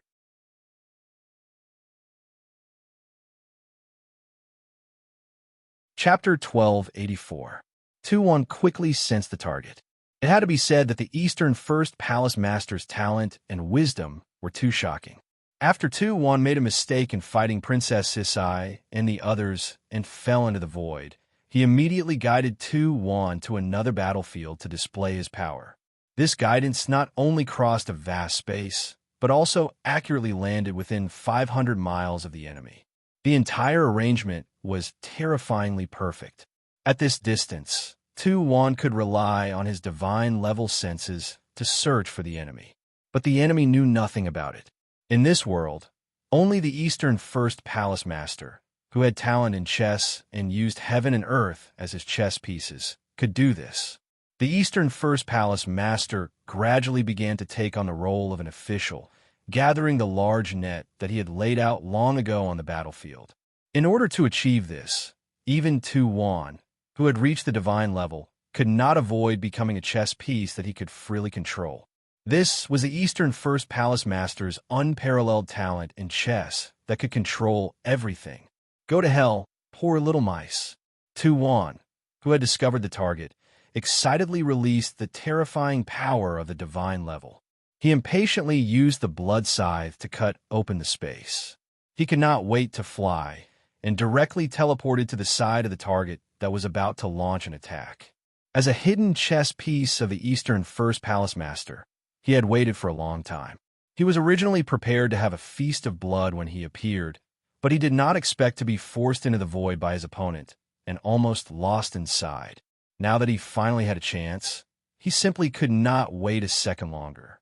Beheading, heads, fresh blood, and desperate wails. These were the things that his hungry and thirsty heart needed the most. Tu-Wan, like a god descending, suddenly broke through the air and landed in front of the few targets that were hurrying over. They were little mice in his eyes. Actually, they were few women. In the middle was a flower fairy dressed in a beautiful flowery robe. Her body was covered in rainbow-colored rings. What made Tu-Wan very unhappy was that this flower fairy also seemed to be at the divine level. Her faintly discernible divine intent and power made Tu-Wan feel an invisible pressure. No wonder the Eastern First Palace Master would let him intercept them. So the opponent was a divine level. However, Tu-Wan didn't think that a divine level flower fairy, who was at most a support-type flower fairy, will be able to pose any threat to him. Perhaps in the process of killing her, she would be slightly more troublesome, but in the end, she definitely wouldn't be able to escape the fate of death. On second thought, Tu-Wan felt that it was actually not bad to have such an enemy. He could abuse and play for a longer time, and after completing the mission, he would have a greater sense of accomplishment. Most importantly, defeating a divine ranker would allow him to win a higher position in the heart of the Eastern Palace Master. Standing to the left of the flower fairy was a dragon lady who seemed to be at the divine level. Moreover, she was clearly a combat-type dragon lady. He had a strange will about him. Tu-Wan felt that his most troublesome opponent might be her, and not that flower fairy. He couldn't help but take a few more glances at her. On the right of the flower fairy was a queen of the Bloody Clan. Her strength seemed to be at the level of a divine envoy or a divine general. She wasn't worth too much attention at all. Standing next to this queen of the Bloody Clan seemed to be a sheep lady from the sheep clan. However, this sheep lady was too tall and slender. If it wasn't for the pure white curved horns on her head, one would suspect that she was a human woman and not a tame sheep lady. On the other side of that dragon lady was a flame spirit from the ghost clan. This kind of spirit without any intelligence. It wasn't worth wasting time. 2-1 only took a casual glance and determined the order of attack. First, he would kill that weak sheep lady, then the queen of the Bloody Clan. Next, he would casually kill that spirit without any intelligence. In the process, he would find an opportunity to severely injure or kill that non-combat type flower fairy. Finally, he would naturally fight that dragon lady who was a combat type. It would probably take some time to deal with this dragon lady, but the rest were not a problem. All right. I admit that you guys aren't small mice that can be easily dealt with, but rather big mice that have successfully aroused this god's interest. Let's play a game together, and its theme is blood and screams. 2-1 proudly looked up to the sky and let out a long laugh. Who is this idiot? Duo, who 2-1 saw as a non-combat type flower fairy, adorably frowned. I don't know. Who knows where this idiot came from? The hornless dragon Jiang Ying had never heard of 2-1 before. How can there be such a guy in the heaven realm? I feel that this guy can pull down the intelligence level of the entire heaven realm by a level.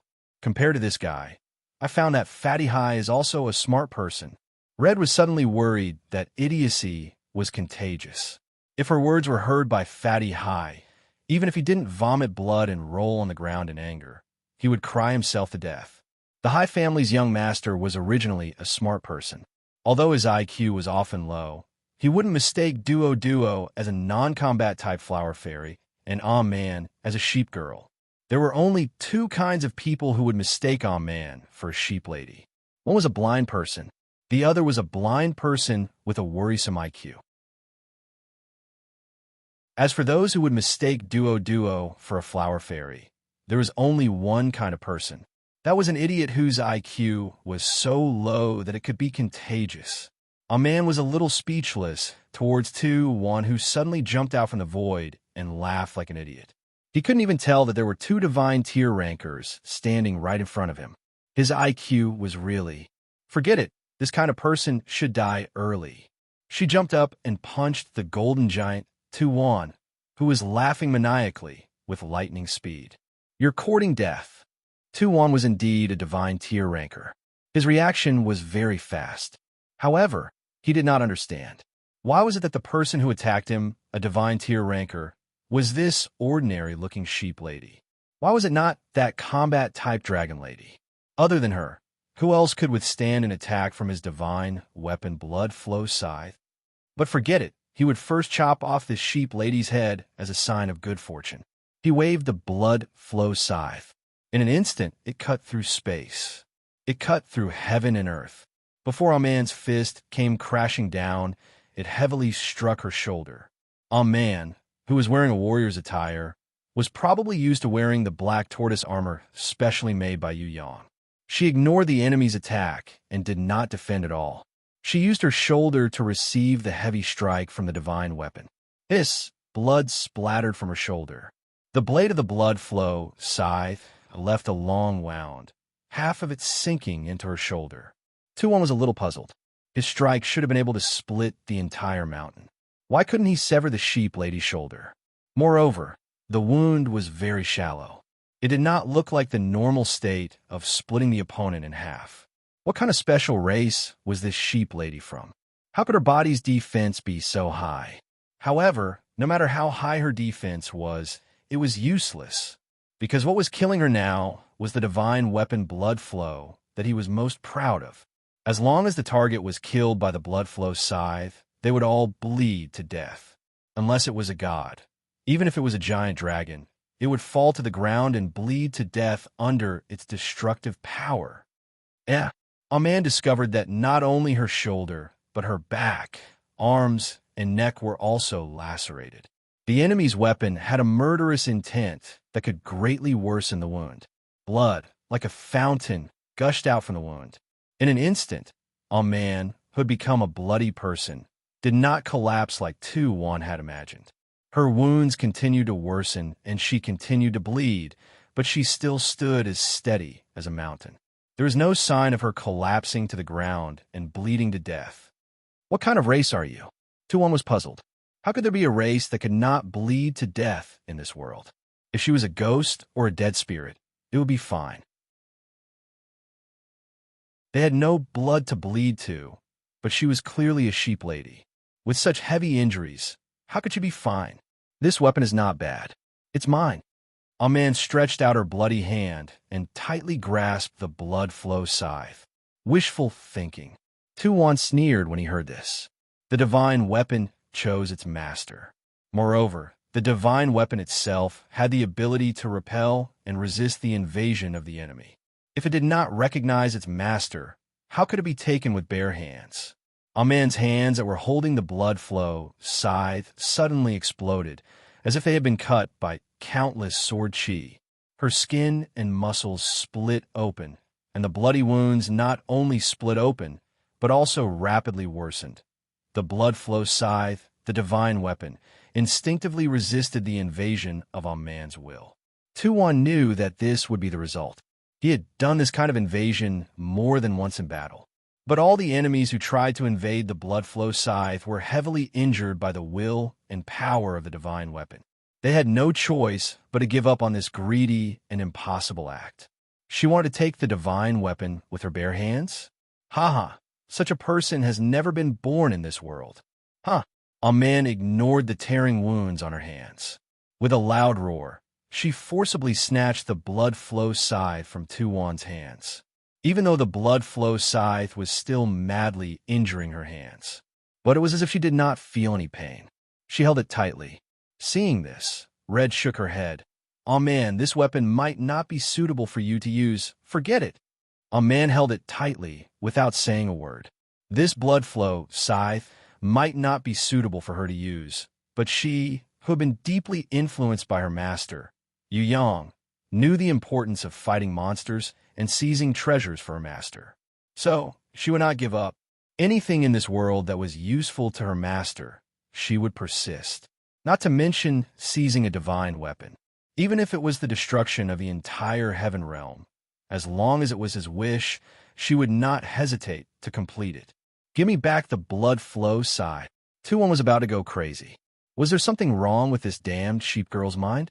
It was obviously a divine weapon that could not be taken, but she was still holding it in her hands. What made Tu-Wan even more dizzy was that when he pounced towards our man, he found that the one standing in front of him, blocking him, had changed to Red. And our man, who was still holding the blood flow scythe tightly without letting go, was now carrying the divine weapon and running away. Tu-Wan was furious. His speed was 1,000 times faster than lightning. Bypassing Red's obstruction, he madly pounced towards a man who was running with the blood flow scythe. A man suddenly turned her head, her eyes flashing with a strange red light. Tu-Wan's whole body instantly froze on the spot. His eyes glazed over as he stood still in midair. His movements were still in a charging position, but his body had completely stopped. By the time he escaped from the soul world that was affected by death stare, a man had already disappeared without a trace with the blood flow scythe. Tu-Wan, who had a splitting headache, held his head and groaned in pain. He was almost killed. If he didn't possess the powerful divine level, his soul would have long since been annihilated by that Reaper's scythe. Just what kind of race does this sheep girl belong to? How could she possess such an inconceivable innate ability? Tu-Wan could not understand. She did not die from bleeding, her wounds did not hurt, and she could even use death stare. Was she still a weak woman? Don't waste too much time on this fool. Let's hurry up. Duo was not in the mood to fight with trash like Tu-Wan. After a man, she was the first to teleport away. "Jiangying, are you staying?" I'm guessing that this guy is a sacrificial pawn sent by the East to die. He might be used as a sacrifice or some other hidden move. Don't kill him for now, just cripple him. Let's go too. Red gestured towards the chaotic spirit. Our target is Jizun. Leave this guy to Jiangying. She has the supreme dragon god's guillotine and is the best way to deal with this kind of brainless idiot. When Tuon's headache had passed, he was completely awake. In front of him, there was only the dragon lady who he thought was the strongest, Jiang. The hornless dragon girl was very dissatisfied with her companion throwing this troublesome garbage disposal task to her.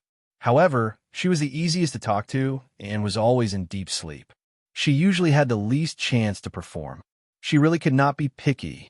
Thinking of this, the hornless dragon girl adjusted her attitude and got into a fighting stance. Tuon was furious, like a volcano erupting. In this assassination mission, not only did he not kill his opponent, he even let the goat girl snatch away his most beloved divine weapon. This was simply outrageous. What angered him the most was the attitude of the dragon lady opposite him. Was this the expression she should have when facing a divine rancor?